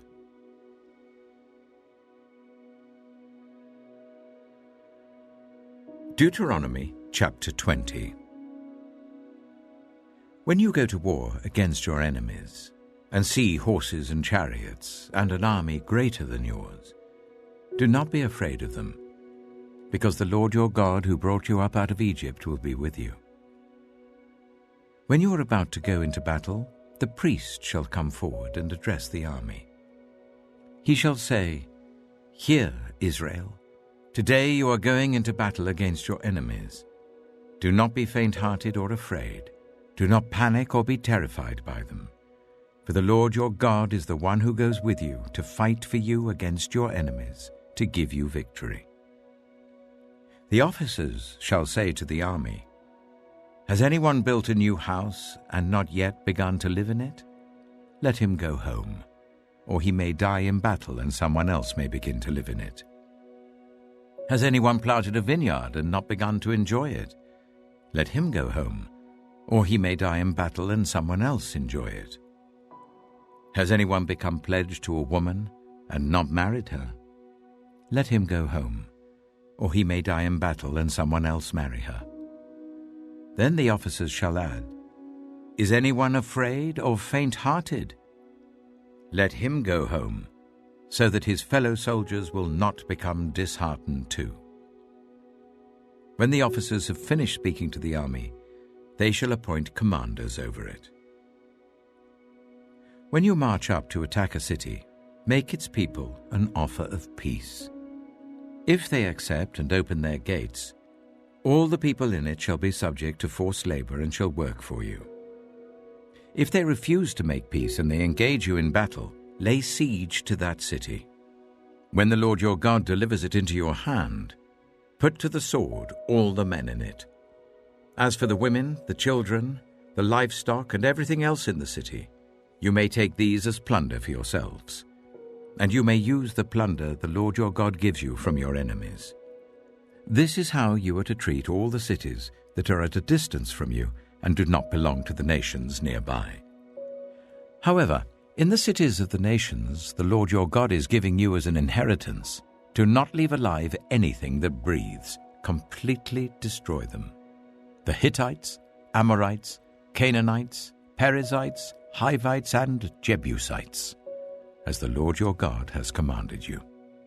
Otherwise they will teach you to follow all the detestable things they do in worshipping their gods, and you will sin against the Lord your God. When you lay siege to a city for a long time, fighting against it to capture it, do not destroy its trees by putting an axe to them, because you can eat their fruit. Do not cut them down. Are the trees people that you should besiege them? However, you may cut down trees that you know are not fruit trees, and use them to build siege works until the city at war with you falls.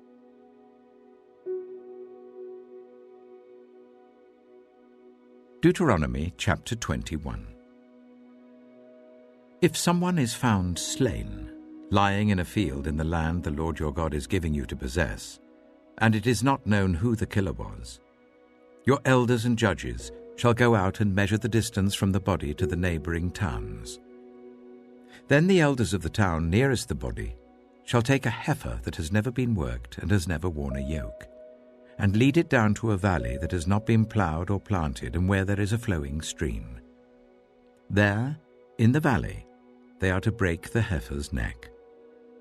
The Levitical priests shall step forward, for the Lord your God has chosen them to minister and to pronounce blessings in the name of the Lord, and to decide all cases of dispute and assault.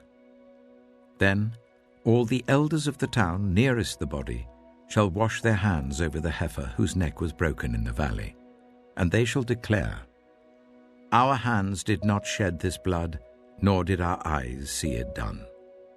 Accept this atonement for your people, Israel, whom you have redeemed, Lord, and do not hold your people guilty of the blood of an innocent person. Then the bloodshed will be atoned for, and you will have purged from yourselves the guilt of shedding innocent blood, since you have done what is right in the eyes of the Lord. When you go to war against your enemies, and the Lord your God delivers them into your hands, and you take captives, if you notice among the captives a beautiful woman and are attracted to her, you may take her as your wife. Bring her into your home, and make her shave her head, trim her nails, and put aside the clothes she was wearing when captured. After she has lived in your house and mourned her father and mother for a full month, then you may go to her and be her husband, and she shall be your wife. If you are not pleased with her, let her go wherever she wishes. You must not sell her or treat her as a slave, since you have dishonored her. If a man has 2 wives, and he loves one but not the other, and both bear him sons, but the firstborn is the son of the wife he does not love, when he wills his property to his sons, he must not give the rights of the firstborn to the son of the wife he loves, in preference to his actual firstborn, the son of the wife he does not love. he must acknowledge the son of his unloved wife as the firstborn by giving him a double share of all he has. That son is the first sign of his father's strength. The right of the firstborn belongs to him. If someone has a stubborn and rebellious son, who does not obey his father and mother and will not listen to them when they discipline him, his father and mother shall take hold of him and bring him to the elders at the gate of his town. They shall say to the elders, "This son of ours is stubborn and rebellious. He will not obey us. He is a glutton and a drunkard." Then all the men of his town are to stone him to death. You must purge the evil from among you. All Israel will hear of it and be afraid. If someone guilty of a capital offense is put to death and their body is exposed on a pole, you must not leave the body hanging on the pole overnight. Be sure to bury it that same day, because anyone who is hung on a pole is under God's curse. You must not desecrate the land the Lord your God is giving you as an inheritance.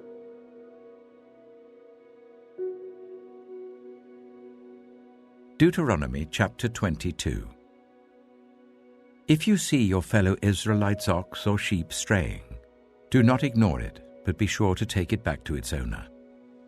If they do not live near you, or if you do not know who owns it, take it home with you and keep it until they come looking for it. Then give it back. Do the same if you find their donkey or cloak or anything else they have lost. Do not ignore it. If you see your fellow Israelite's donkey or ox fallen on the road, do not ignore it. Help the owner to get it to its feet. A woman must not wear men's clothing, nor a man wear women's clothing, for the Lord your God detests anyone who does this. If you come across a bird's nest beside the road, either in a tree or on the ground, and the mother is sitting on the young or on the eggs, do not take the mother with the young. You may take the young, but be sure to let the mother go, so that it may go well with you and you may have a long life. When you build a new house, make a parapet around your roof, so that you may not bring the guilt of bloodshed on your house if someone falls from the roof. Do not plant two kinds of seed in your vineyard.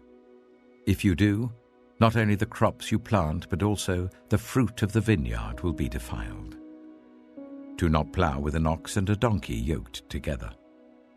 Do not wear clothes of wool and linen woven together. Make tassels on the four corners of the cloak you wear.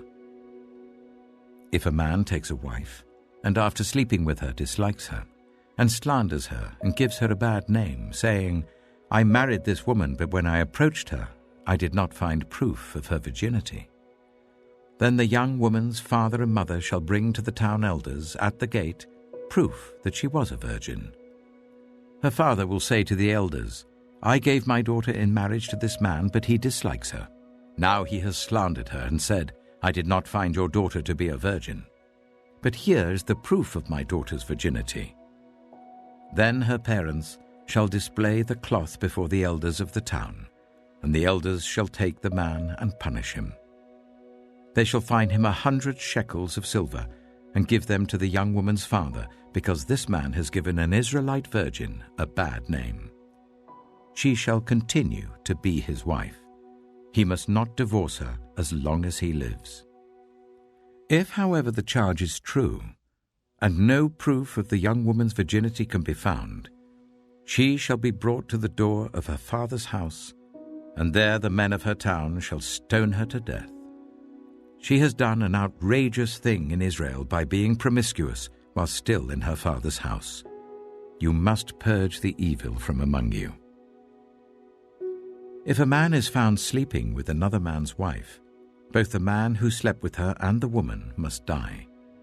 You must purge the evil from Israel.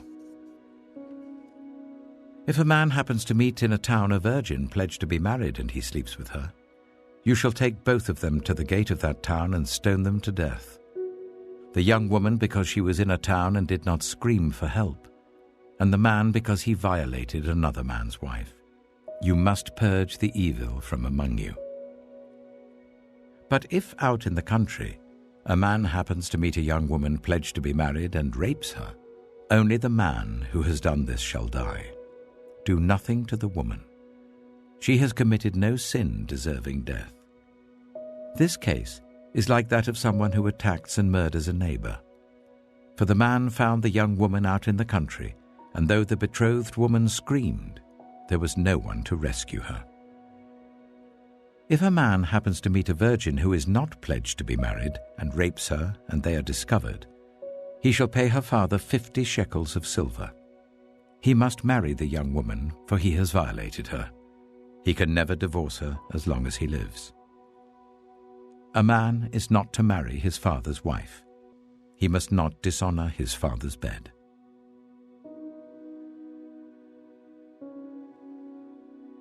Deuteronomy chapter 23. No one who has been emasculated by crushing or cutting may enter the assembly of the Lord. No one born of a forbidden marriage, nor any of their descendants may enter the assembly of the Lord, not even in the 10th generation. No Ammonite or Moabite, or any of their descendants may enter the assembly of the Lord, not even in the 10th generation. For they did not come to meet you with bread and water on your way when you came out of Egypt. And they hired Balaam, son of Beor, from Pethor in Aram Naharaim, to pronounce a curse on you.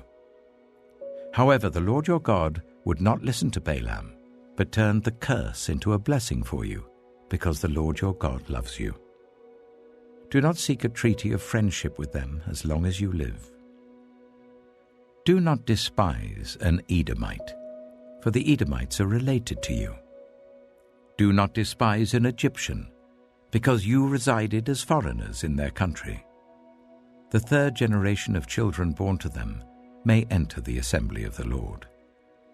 When you set up camp against your enemies, keep away from everything impure.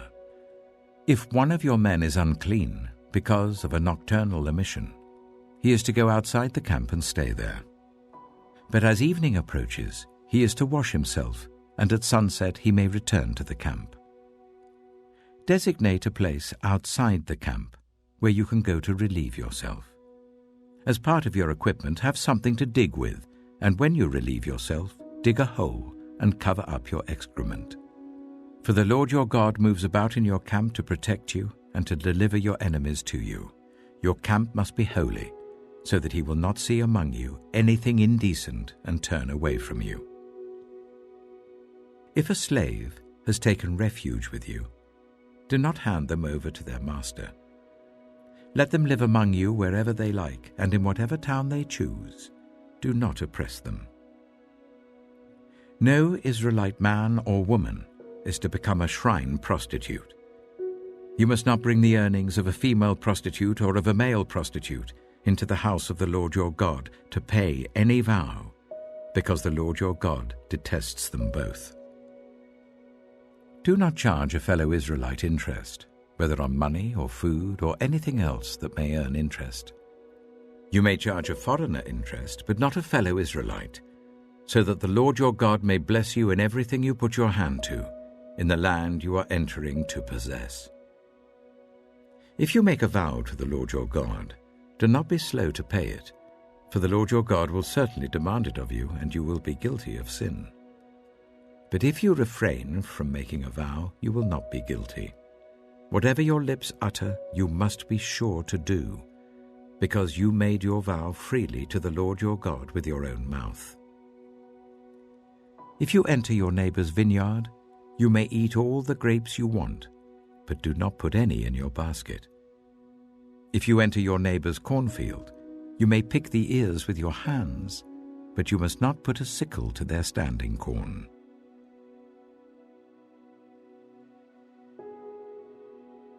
Deuteronomy chapter 24. If a man marries a woman who becomes displeasing to him because he finds something indecent about her, and he writes her a certificate of divorce, gives it to her, and sends her from his house, and if after she leaves his house she becomes the wife of another man, and her second husband dislikes her, and writes her a certificate of divorce, gives it to her, and sends her from his house, or if he dies, then her first husband who divorced her is not allowed to marry her again after she has been defiled. That would be detestable in the eyes of the Lord. Do not bring sin upon the land the Lord your God is giving you as an inheritance. If a man has recently married, he must not be sent to war or have any other duty laid on him. For 1 year he is to be free to stay at home and bring happiness to the wife he has married. Do not take a pair of millstones, not even the upper one, as security for a debt, because that would be taking a person's livelihood as security. If someone is caught kidnapping a fellow Israelite and treating or selling them as a slave, the kidnapper must die. You must purge the evil from among you. In cases of defiling skin diseases, be very careful to do exactly as the Levitical priests instruct you. You must follow carefully what I have commanded them. Remember what the Lord your God did to Miriam along the way after you came out of Egypt. When you make a loan of any kind to your neighbor, do not go into the house to get what is offered to you as a pledge. Stay outside and let the neighbor to whom you are making the loan bring the pledge out to you. If the neighbor is poor, do not go to sleep with their pledge in your possession. Return their cloak by sunset, so that your neighbor may sleep in it. Then they will thank you, and it will be regarded as a righteous act in the sight of the Lord your God. Do not take advantage of a hired worker who is poor and needy, whether that worker is a fellow Israelite or a foreigner residing in one of your towns. Pay them their wages each day before sunset, because they are poor and are counting on it. Otherwise they may cry to the Lord against you, and you will be guilty of sin. Parents are not to be put to death for their children, nor children put to death for their parents. Each will die for their own sin. Do not deprive the foreigner or the fatherless of justice, or take the cloak of the widow as a pledge. Remember that you were slaves in Egypt, and the Lord your God redeemed you from there. That is why I command you to do this. When you are harvesting in your field and you overlook a sheaf, do not go back to get it. Leave it for the foreigner, the fatherless, and the widow, so that the Lord your God may bless you in all the work of your hands. When you beat the olives from your trees, do not go over the branches a second time. Leave what remains for the foreigner, the fatherless, and the widow. When you harvest the grapes in your vineyard, do not go over the vines again. Leave what remains for the foreigner, the fatherless, and the widow. Remember that you were slaves in Egypt. That is why I command you to do this.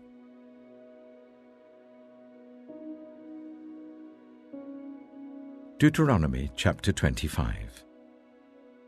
When people have a dispute, they are to take it to court, and the judges will decide the case, acquitting the innocent and condemning the guilty. If the guilty person deserves to be beaten, the judge shall make them lie down and have them flogged in his presence with the number of lashes the crime deserves. But the judge must not impose more than 40 lashes.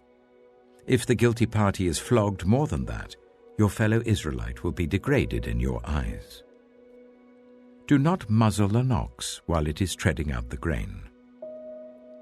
If brothers are living together and one of them dies without a son, his widow must not marry outside the family.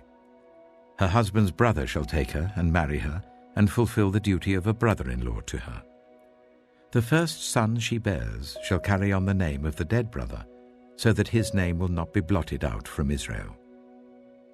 However, if a man does not want to marry his brother's wife, she shall go to the elders at the town gate and say, "My husband's brother refuses to carry on his brother's name in Israel. He will not fulfill the duty of a brother-in-law to me." Then the elders of his town shall summon him and talk to him. If he persists in saying, "I do not want to marry her," his brother's widow shall go up to him in the presence of the elders, take off one of his sandals, spit in his face, and say, "This is what is done to the man who will not build up his brother's family line." That man's line shall be known in Israel as the family of the unsandaled. If two men are fighting, and the wife of one of them comes to rescue her husband from his assailant, and she reaches out and seizes him by his private parts, you shall cut off her hand, show her no pity. Do not have 2 differing weights in your bag, one heavy, one light. Do not have 2 differing measures in your house, one large, one small. You must have accurate and honest weights and measures, so that you may live long in the land the Lord your God is giving you. For the Lord your God detests anyone who does these things, anyone who deals dishonestly. Remember what the Amalekites did to you along the way when you came out of Egypt. When you were weary and worn out, they met you on your journey and attacked all who were lagging behind. They had no fear of God. When the Lord your God gives you rest from all the enemies around you in the land he is giving you to possess as an inheritance, you shall blot out the name of Amalek from under heaven. Do not forget.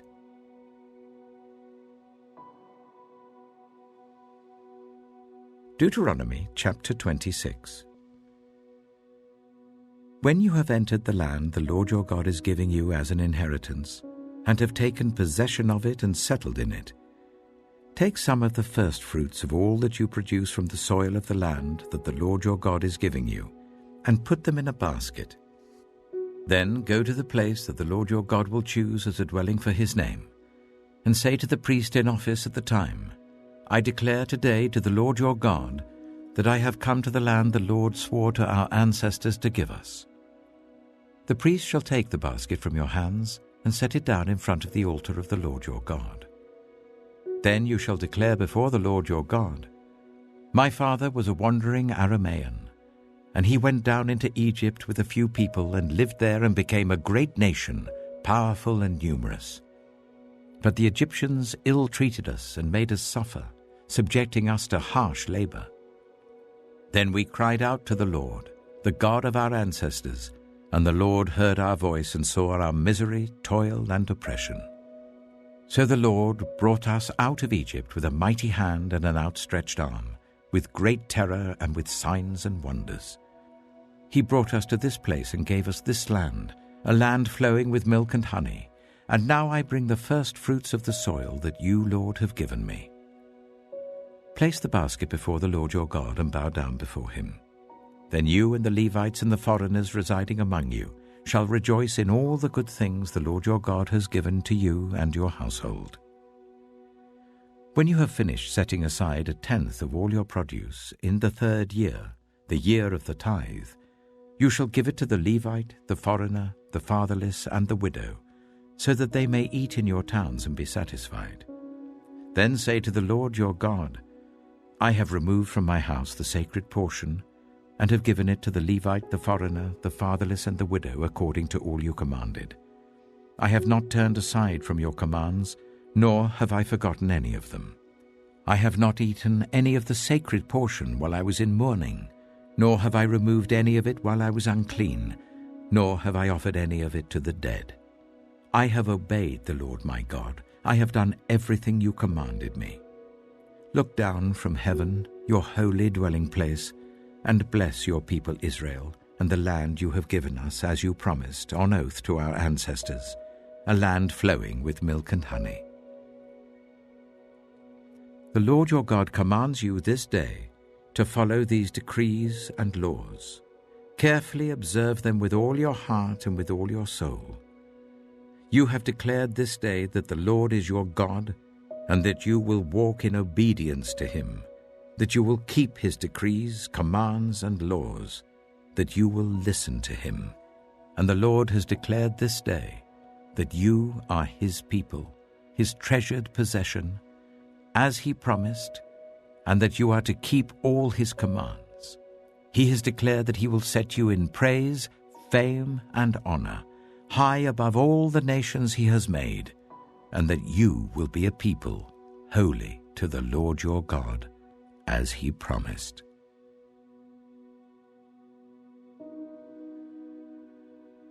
Deuteronomy chapter 27. Moses and the elders of Israel commanded the people, Keep all these commands that I give you today. When you have crossed the Jordan into the land of the Lord your God is giving you, set up some large stones and coat them with plaster. Write on them all the words of this law. When you have crossed over to enter the land the Lord your God is giving you, a land flowing with milk and honey, just as the Lord, the God of your ancestors, promised you. And when you have crossed the Jordan, set up these stones on Mount Ebal, as I command you today, and coat them with plaster. Build there an altar to the Lord your God, an altar of stones. Do not use any iron tool on them. Build the altar of the Lord your God with stones from the field, and offer burnt offerings on it to the Lord your God. Sacrifice fellowship offerings there, eating them and rejoicing in the presence of the Lord your God. And you shall write very clearly all the words of this law on these stones you have set up. Then Moses and the Levitical priests said to all Israel, Be silent, Israel, and listen. You have now become the people of the Lord your God. Obey the Lord your God and follow his commands and decrees that I give you today. On the same day, Moses commanded the people, When you have crossed the Jordan, these tribes shall stand on Mount Gerizim to bless the people: Simeon, Levi, Judah, Issachar, Joseph, and Benjamin. And these tribes shall stand on Mount Ebal to pronounce curses: Reuben, Gad, Asher, Zebulun, Dan, and Naphtali. The Levites shall recite to all the people of Israel in a loud voice, Cursed is anyone who makes an idol, a thing detestable to the Lord, the work of skilled hands, and sets it up in secret. Then all the people shall say, Amen. Cursed is anyone who dishonors their father and mother. Then all the people shall say, Amen. Cursed is anyone who moves their neighbor's boundary stone. Then all the people shall say, Amen. Cursed is anyone who leads the blind astray on the road. Then all the people shall say, Amen. Cursed is anyone who withholds justice from the foreigner, the fatherless, or the widow. Then all the people shall say, Amen. Cursed is anyone who sleeps with his father's wife, for he dishonors his father's bed. Then all the people shall say, Amen. Cursed is anyone who has sexual relations with any animal. Then all the people shall say, Amen. Cursed is anyone who sleeps with his sister, the daughter of his father or the daughter of his mother. Then all the people shall say, Amen. Cursed is anyone who sleeps with his mother-in-law. Then all the people shall say, Amen. Cursed is anyone who kills their neighbor secretly. Then all the people shall say, Amen. Cursed is anyone who accepts a bribe to kill an innocent person. Then all the people shall say, Amen. Cursed is anyone who does not uphold the words of this law by carrying them out. Then all the people shall say, Amen.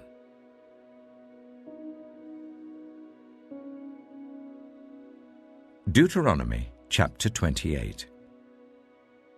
If you fully obey the Lord your God, and carefully follow all his commands that I give you today, the Lord your God will set you high above all the nations on earth. All these blessings will come on you and accompany you if you obey the Lord your God. You will be blessed in the city and blessed in the country. The fruit of your womb will be blessed, and the crops of your land and the young of your livestock, the calves of your herds and the lambs of your flocks. Your basket and your kneading trough will be blessed. You will be blessed when you come in and blessed when you go out. The Lord will grant that the enemies who rise up against you will be defeated before you. They will come at you from one direction, but flee from you in 7. The Lord will send a blessing on your barns and on everything you put your hand to.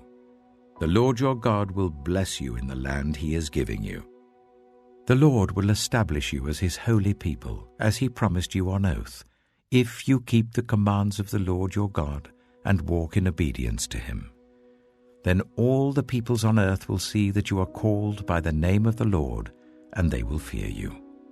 The Lord will grant you abundant prosperity in the fruit of your womb, the young of your livestock, and the crops of your ground, in the land he swore to your ancestors to give you. The Lord will open the heavens, the storehouse of his bounty, to send rain on your land in season and to bless all the work of your hands.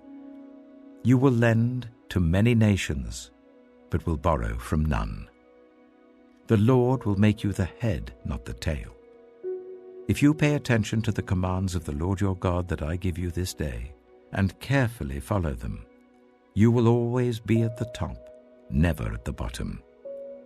Do not turn aside from any of the commands I give you today, to the right or to the left, following other gods and serving them. However, if you do not obey the Lord your God, and do not carefully follow all his commands and decrees I am giving you today, all these curses will come on you and overtake you. You will be cursed in the city and cursed in the country. Your basket and your kneading trough will be cursed. The fruit of your womb will be cursed, and the crops of your land, and the calves of your herds, and the lambs of your flocks. You will be cursed when you come in, and cursed when you go out. The Lord will send on you curses, confusion, and rebuke in everything you put your hand to, until you are destroyed and come to sudden ruin because of the evil you have done in forsaking him. The Lord will plague you with diseases until he has destroyed you from the land you are entering to possess. The Lord will strike you with wasting disease, with fever and inflammation, with scorching heat and drought, with blight and mildew, which will plague you until you perish. The sky over your head will be bronze, the ground beneath you iron. The Lord will turn the rain of your country into dust and powder. It will come down from the skies until you are destroyed. The Lord will cause you to be defeated before your enemies. You will come at them from one direction, but flee from them in 7, and you will become a thing of horror to all the kingdoms on earth. Your carcasses will be food for all the birds and the wild animals, and there will be no one to frighten them away. The Lord will afflict you with the boils of Egypt, and with tumors, festering sores, and the itch from which you cannot be cured. The Lord will afflict you with madness, blindness, and confusion of mind. At midday you will grope about like a blind person in the dark. You will be unsuccessful in everything you do. Day after day you will be oppressed and robbed, with no one to rescue you. You will be pledged to be married to a woman, but another will take her and rape her. You will build a house, but you will not live in it. You will plant a vineyard, but you will not even begin to enjoy its fruit. Your ox will be slaughtered before your eyes, but you will eat none of it. Your donkey will be forcibly taken from you and will not be returned. Your sheep will be given to your enemies, and no one will rescue them. Your sons and daughters will be given to another nation, and you will wear out your eyes watching for them day after day, powerless to lift a hand. A people that you do not know will eat what your land and labor produce, and you will have nothing but cruel oppression all your days. The sights you see will drive you mad. The Lord will afflict your knees and legs with painful boils that cannot be cured, spreading from the soles of your feet to the top of your head. The Lord will drive you and the king you set over you to a nation unknown to you or your ancestors. There you will worship other gods, gods of wood and stone. You will become a thing of horror, a byword, and an object of ridicule among the peoples where the Lord will drive you. You will sow much seed in the field, but you will harvest little, because locusts will devour it.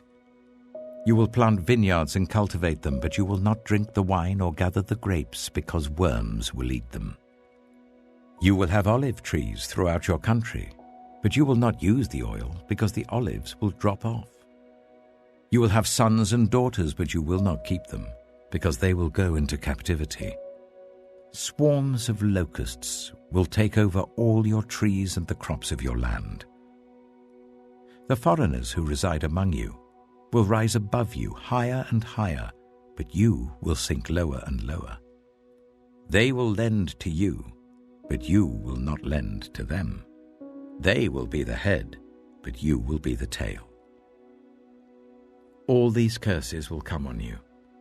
They will pursue you and overtake you until you are destroyed, because you did not obey the Lord your God and observe the commands and decrees he gave you.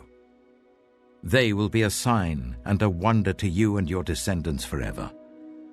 Because you did not serve the Lord your God joyfully and gladly in the time of prosperity, therefore in hunger and thirst, in nakedness and dire poverty, you will serve the enemy the Lord sends against you. He will put an iron yoke on your neck until he has destroyed you. The Lord will bring a nation against you from far away, from the ends of the earth, like an eagle swooping down, a nation whose language you will not understand, a fierce-looking nation without respect for the old or pity for the young. They will devour the young of your livestock and the crops of your land until you are destroyed. They will leave you no corn, new wine, or olive oil, nor any calves of your herds or lambs of your flocks, until you are ruined.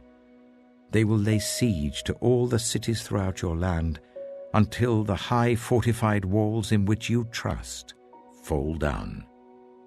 They will besiege all the cities throughout the land the Lord your God is giving you.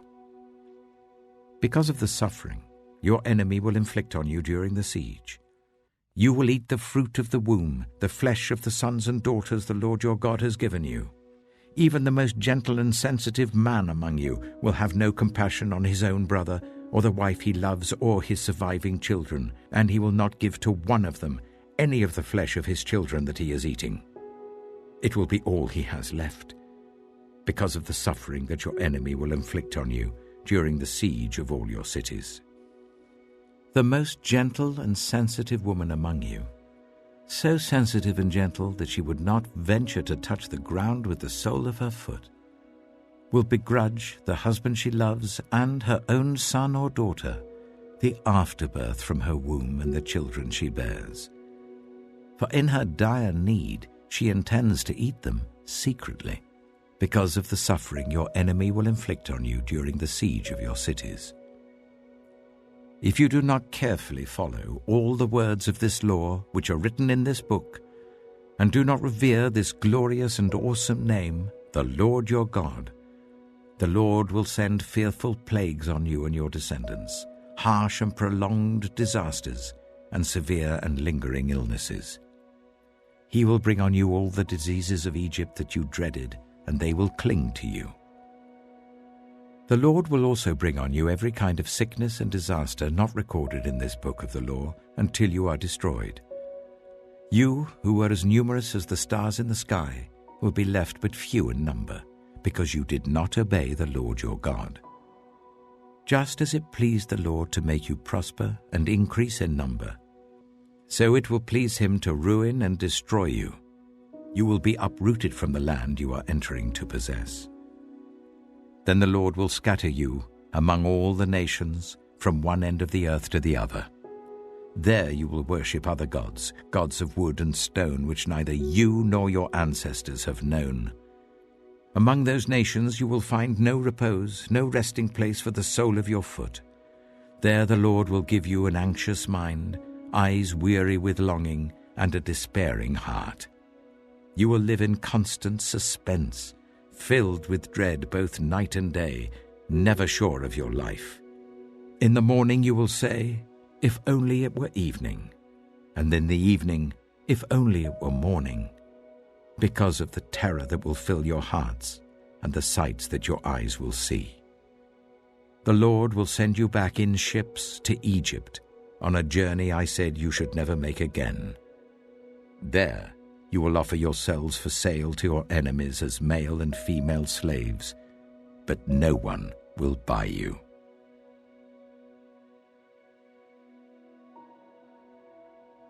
Deuteronomy chapter 29. These are the terms of the covenant the Lord commanded Moses to make with the Israelites in Moab, in addition to the covenant he had made with them at Horeb. Moses summoned all the Israelites and said to them, "Your eyes have seen all that the Lord did in Egypt to Pharaoh, to all his officials, and to all his land. With your own eyes you saw those great trials, those signs and great wonders. But to this day the Lord has not given you a mind that understands, or eyes that see, or ears that hear.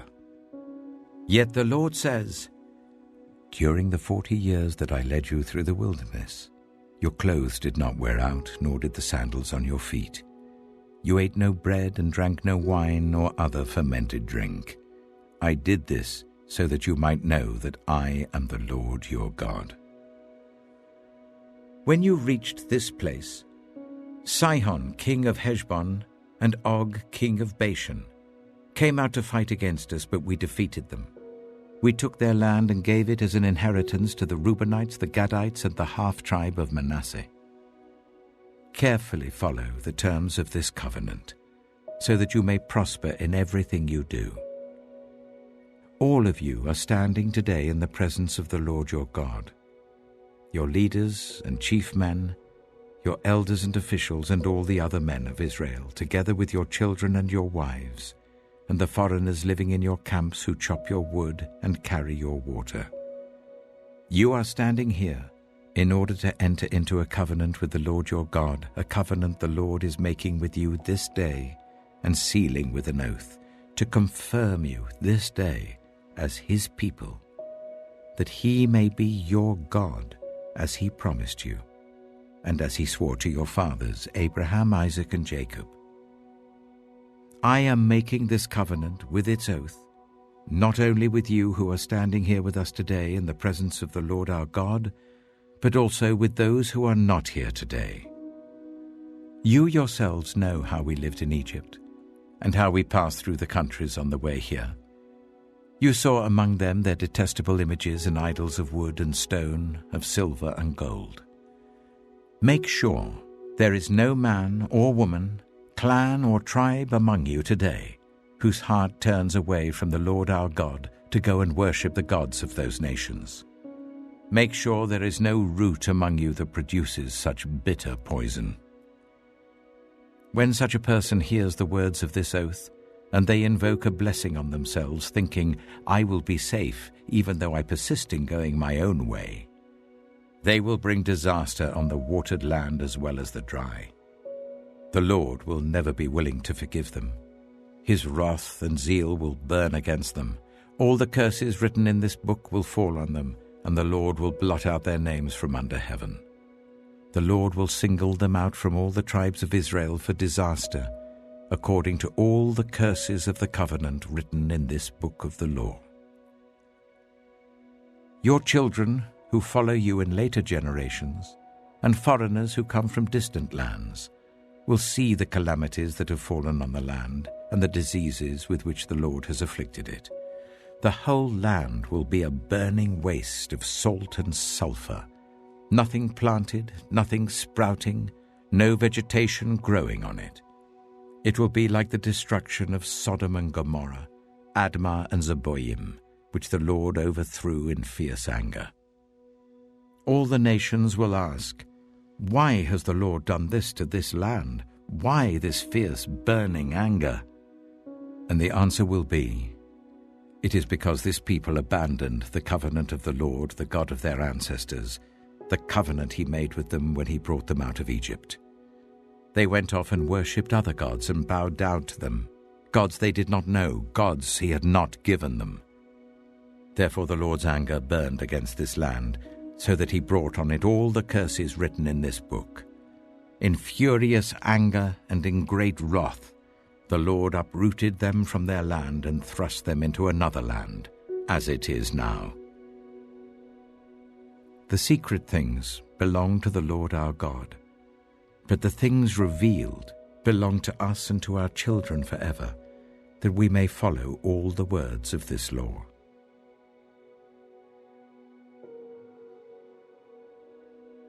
Deuteronomy chapter 30. When all these blessings and curses I have set before you come on you, and you take them to heart, wherever the Lord your God disperses you among the nations, and when you and your children return to the Lord your God, and obey him with all your heart and with all your soul, according to everything I command you today, Then the Lord your God will restore your fortunes and have compassion on you, and gather you again from all the nations where he scattered you. Even if you have been banished to the most distant land under the heavens, from there the Lord your God will gather you and bring you back.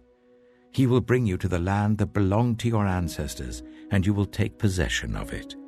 He will make you more prosperous and numerous than your ancestors.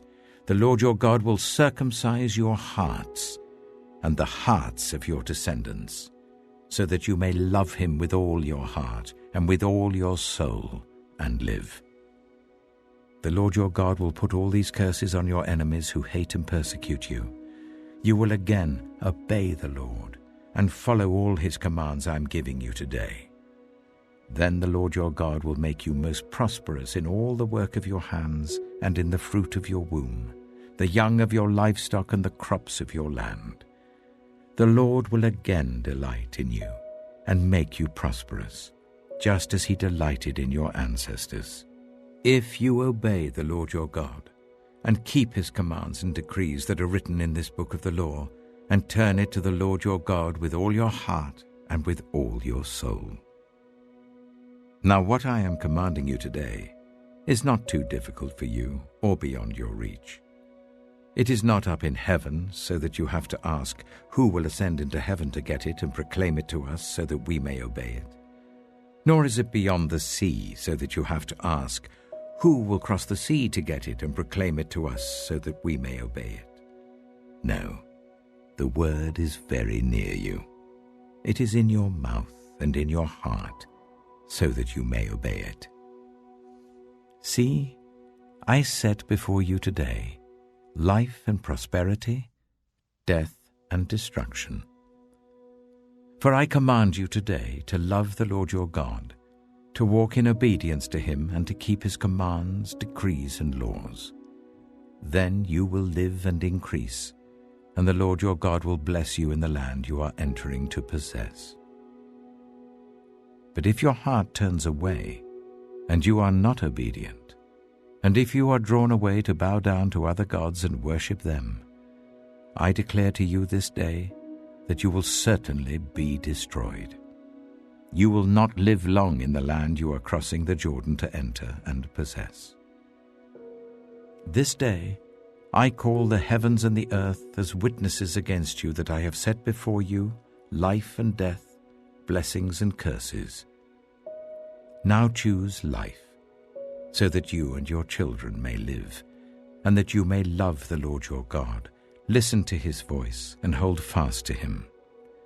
For the Lord is your life, and he will give you many years in the land he swore to give to your fathers, Abraham, Isaac, and Jacob.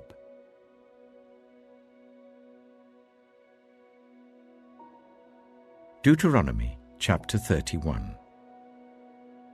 Then Moses went out and spoke these words to all Israel.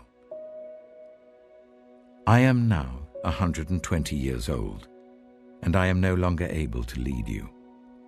The Lord has said to me, you shall not cross the Jordan.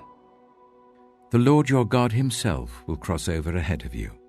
He will destroy these nations before you, and you will take possession of their land. Joshua also will cross over ahead of you, as the Lord said. And the Lord will do to them what he did to Sihon and Og, the kings of the Amorites, whom he destroyed along with their land. The Lord will deliver them to you, and you must do to them all that I have commanded you. Be strong and courageous. Do not be afraid or terrified because of them, for the Lord your God goes with you. He will never leave you nor forsake you.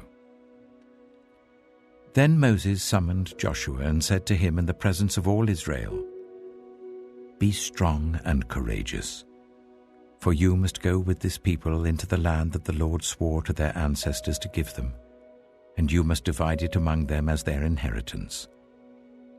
The Lord himself goes before you and will be with you. He will never leave you nor forsake you. Do not be afraid. Do not be discouraged. So Moses wrote down this law and gave it to the Levitical priests, who carried the ark of the covenant of the Lord, and to all the elders of Israel. Then Moses commanded them, "At the end of every 7 years, in the year for cancelling debts, during the festival of tabernacles, when all Israel comes to appear before the Lord your God at the place he will choose, you shall read this law before them in their hearing. Assemble the people, men, women, and children, and the foreigners residing in your towns, so that they can listen and learn to fear the Lord your God, and follow carefully all the words of this law. Their children, who do not know this law, must hear it and learn to fear the Lord your God as long as you live in the land you are crossing the Jordan to possess." The Lord said to Moses, "Now the day of your death is near. Call Joshua and present yourselves at the tent of meeting, where I will commission him." So Moses and Joshua came and presented themselves at the tent of meeting. Then the Lord appeared at the tent in a pillar of cloud, and the cloud stood over the entrance to the tent. And the Lord said to Moses, "You are going to rest with your ancestors, and these people will soon prostitute themselves to the foreign gods of the land they are entering. They will forsake me and break the covenant I made with them. And in that day I will become angry with them and forsake them. I will hide my face from them, and they will be destroyed. Many disasters and calamities will come on them, and in that day they will ask, 'Have not these disasters come on us because our God is not with us?' And I will certainly hide my face in that day, because of all their wickedness in turning to other gods." Now write down this song, and teach it to the Israelites, and make them sing it, so that it may be a witness for me against them.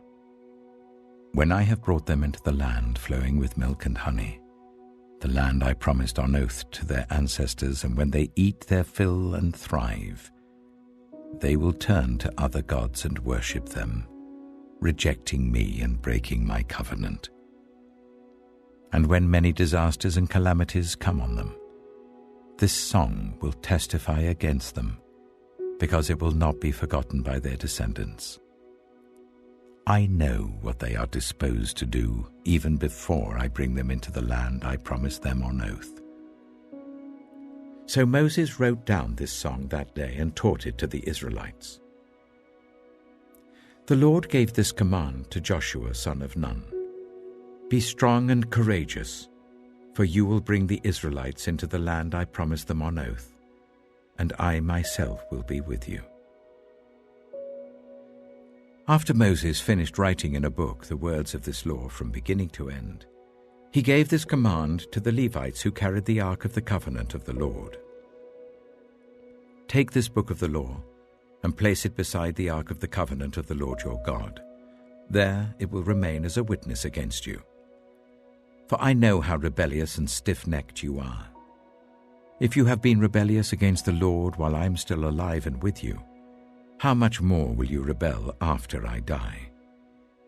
Assemble before me all the elders of your tribes and all your officials, so that I can speak these words in their hearing, and call the heavens and the earth to testify against them. For I know that after my death you are sure to become utterly corrupt and to turn from the way I have commanded you. In days to come, disaster will fall on you because you will do evil in the sight of the Lord and arouse his anger by what your hands have made." And Moses recited the words of this song from beginning to end in the hearing of the whole assembly of Israel.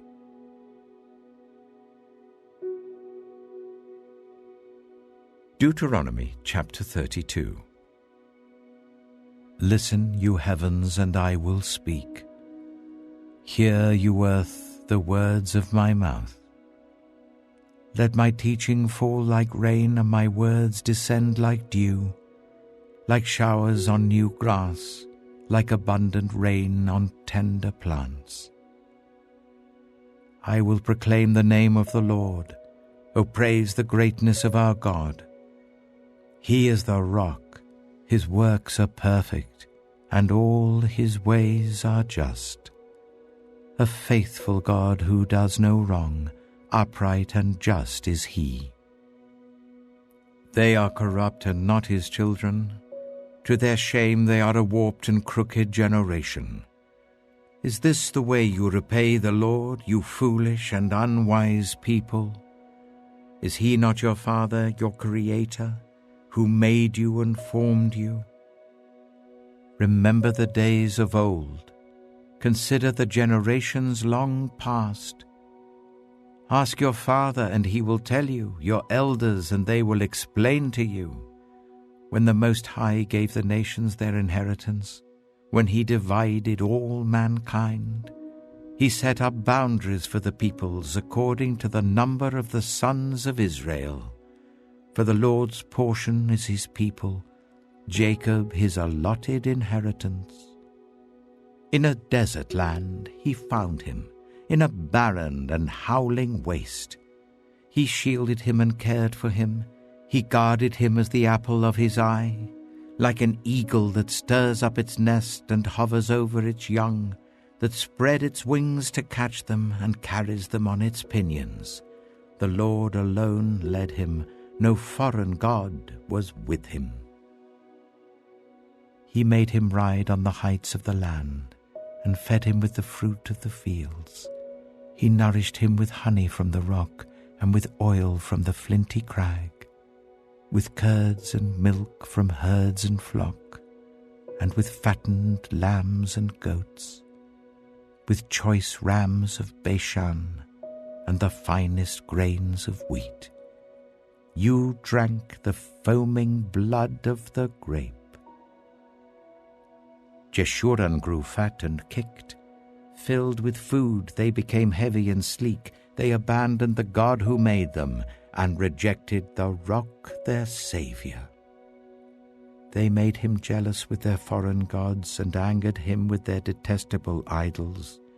They sacrificed to false gods, which are not God, gods they had not known, gods that had recently appeared, gods your ancestors did not fear.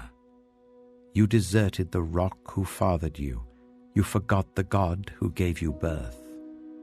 The Lord saw this and rejected them because he was angered by his sons and daughters.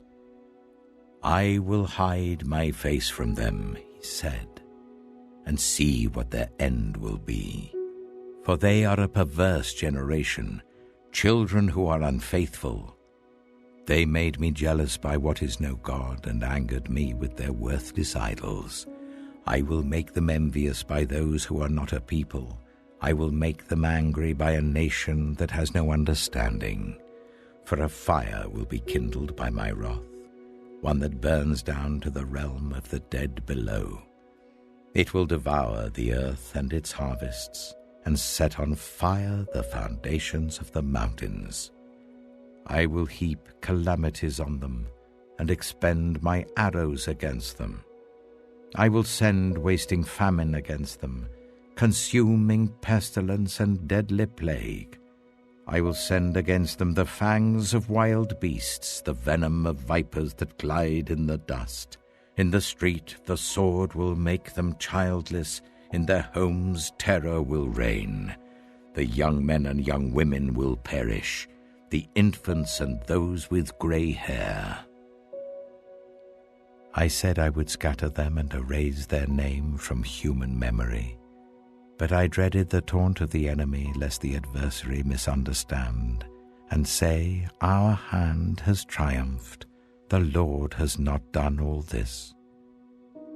They are a nation without sense, there is no discernment in them. If only they were wise and would understand this and discern what their end will be. How could one man chase 1,000 or two put 10,000 to flight? Unless their rock had sold them, unless the Lord had given them up. For their rock is not like our rock, as even our enemies concede. Their vine comes from the vine of Sodom and from the fields of Gomorrah. Their grapes are filled with poison, and their clusters with bitterness. Their wine is the venom of serpents, the deadly poison of cobras. Have I not kept this in reserve and sealed it in my vaults? It is mine to avenge. I will repay. In due time their foot will slip. Their day of disaster is near, and their doom rushes upon them. The Lord will vindicate his people and relent concerning his servants, when he sees their strength is gone and no one is left slave or free. He will say, "Now where are their gods, the rock they took refuge in, the gods who ate the fat of their sacrifices and drank the wine of their drink offerings? Let them rise up to help you. Let them give you shelter. See now that I myself am he. There is no God beside me. I put to death and I bring to life. I have wounded and I will heal, and no one can deliver out of my hand. I lift my hand to heaven and solemnly swear, as surely as I live forever, when I sharpen my flashing sword and my hand grasps it in judgment, I will take vengeance on my adversaries and repay those who hate me. I will make my arrows drunk with blood, while my sword devours flesh, the blood of the slain and the captives, the heads of the enemy leaders. Rejoice, you nations, with his people, for he will avenge the blood of his servants. He will take vengeance on his enemies and make atonement for his land and people. Moses came with Joshua son of Nun and spoke all the words of this song in the hearing of the people. When Moses had finished reciting all these words to all Israel, he said to them, "Take to heart all the words I have solemnly declared to you this day, so that you may command your children to obey carefully all the words of this law. They are not just idle words for you. They are your life. By them you will live long in the land you are crossing the Jordan to possess." On that same day, the Lord told Moses, "Go up into the Abarim range, to Mount Nebo in Moab, opposite Jericho, and view Canaan, the land I am giving the Israelites as their own possession. There, on the mountain that you have climbed, you will die and be gathered to your people, just as your brother Aaron died on Mount Hor and was gathered to his people. This is because both of you broke faith with me in the presence of the Israelites at the waters of Meribah Kadesh, in the desert of Zin, and because you did not uphold my holiness among the Israelites. Therefore, you will see the land only from a distance. You will not enter the land I am giving to the people of Israel."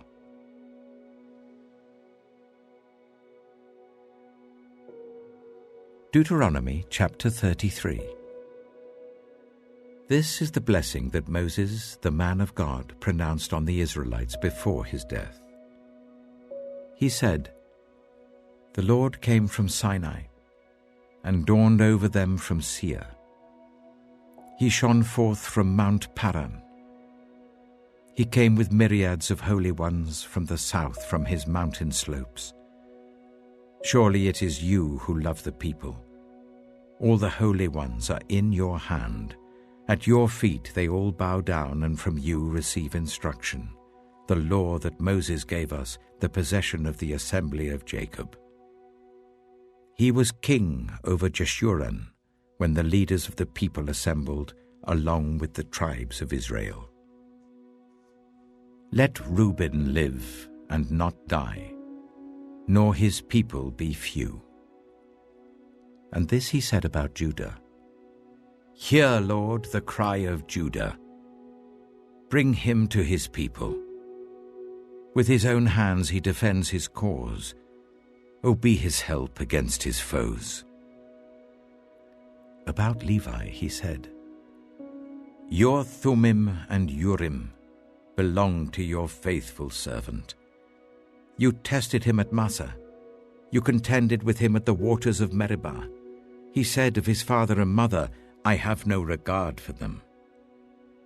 He did not recognize his brothers or acknowledge his own children, but he watched over your word and guarded your covenant. He teaches your precepts to Jacob and your law to Israel. He offers incense before you and whole burnt offerings on your altar. Bless all his skills, Lord, and be pleased with the work of his hands. Strike down those who rise against him, his foes, till they rise no more. About Benjamin, he said, let the beloved of the Lord rest secure in him, for he shields him all day long, and the one the Lord loves rests between his shoulders. About Joseph, he said, may the Lord bless his land with the precious dew from heaven above, and with the deep waters that lie below. With the best the sun brings forth, and the finest the moon can yield.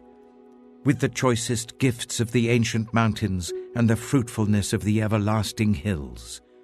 With the best gifts of the earth and its fullness, and the favor of him who dwelt in the burning bush. Let all these rest on the head of Joseph, on the brow of the prince among his brothers. In majesty he is like a firstborn bull. His horns are the horns of a wild ox. With them he will gore the nations, even those at the ends of the earth. Such are the 10,000s of Ephraim, such are the thousands of Manasseh. About Zebulun, he said, rejoice, Zebulun, in your going out, and you, Issachar, in your tents. They will summon peoples to the mountain and there offer the sacrifices of the righteous. They will feast on the abundance of the seas, on the treasures hidden in the sand. About Gad, he said, blessed is he who enlarges Gad's domain. Gad lives there like a lion, tearing at arm or head. He chose the best land for himself. The leader's portion was kept for him. When the heads of the people assembled, he carried out the Lord's righteous will and his judgments concerning Israel. About Dan, he said, Dan is a lion's cub, springing out of Bashan. About Naphtali, he said, Naphtali is abounding with the favor of the Lord and is full of his blessing. He will inherit southward to the lake. About Asher, he said, most blessed of sons is Asher. Let him be favored by his brothers, and let him bathe his feet in oil. The bolts of your gates will be iron and bronze, and your strength will equal your days. There is no one like the God of Jeshurun, who rides across the heavens to help you, and on the clouds in his majesty.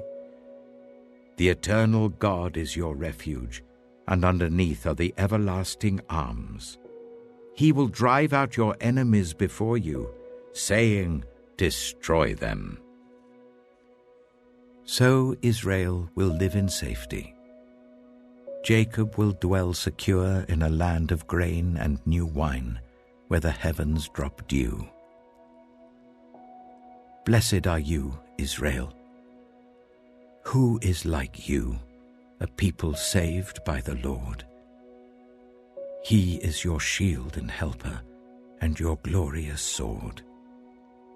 Your enemies will cower before you, and you will tread on their heights.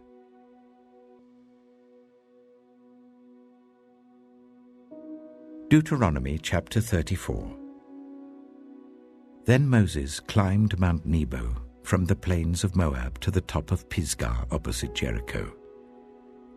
There the Lord showed him the whole land, from Gilead to Dan, all of Naphtali, the territory of Ephraim and Manasseh, all the land of Judah as far as the Mediterranean Sea, the Negev, and the whole region from the valley of Jericho, the city of palms, as far as Zoar."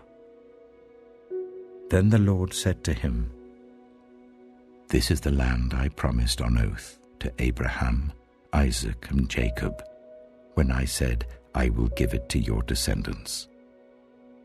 I have let you see it with your eyes, but you will not cross over into it."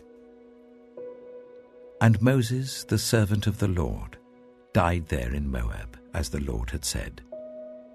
He buried him in Moab, in the valley opposite Beth Peor. But to this day, no one knows where his grave is. Moses was 120 years old when he died, yet his eyes were not weak nor his strength gone. The Israelites grieved for Moses in the plains of Moab 30 days, until the time of weeping and mourning was over. Now Joshua, son of Nun, was filled with the spirit of wisdom because Moses had laid his hands on him. So the Israelites listened to him and did what the Lord had commanded Moses. Since then, no prophet has risen in Israel like Moses, whom the Lord knew face to face, who did all those signs and wonders the Lord sent him to do in Egypt, to Pharaoh and to all his officials and to his whole land. For no one has ever shown the mighty power or performed the awesome deeds that Moses did in the sight of all Israel.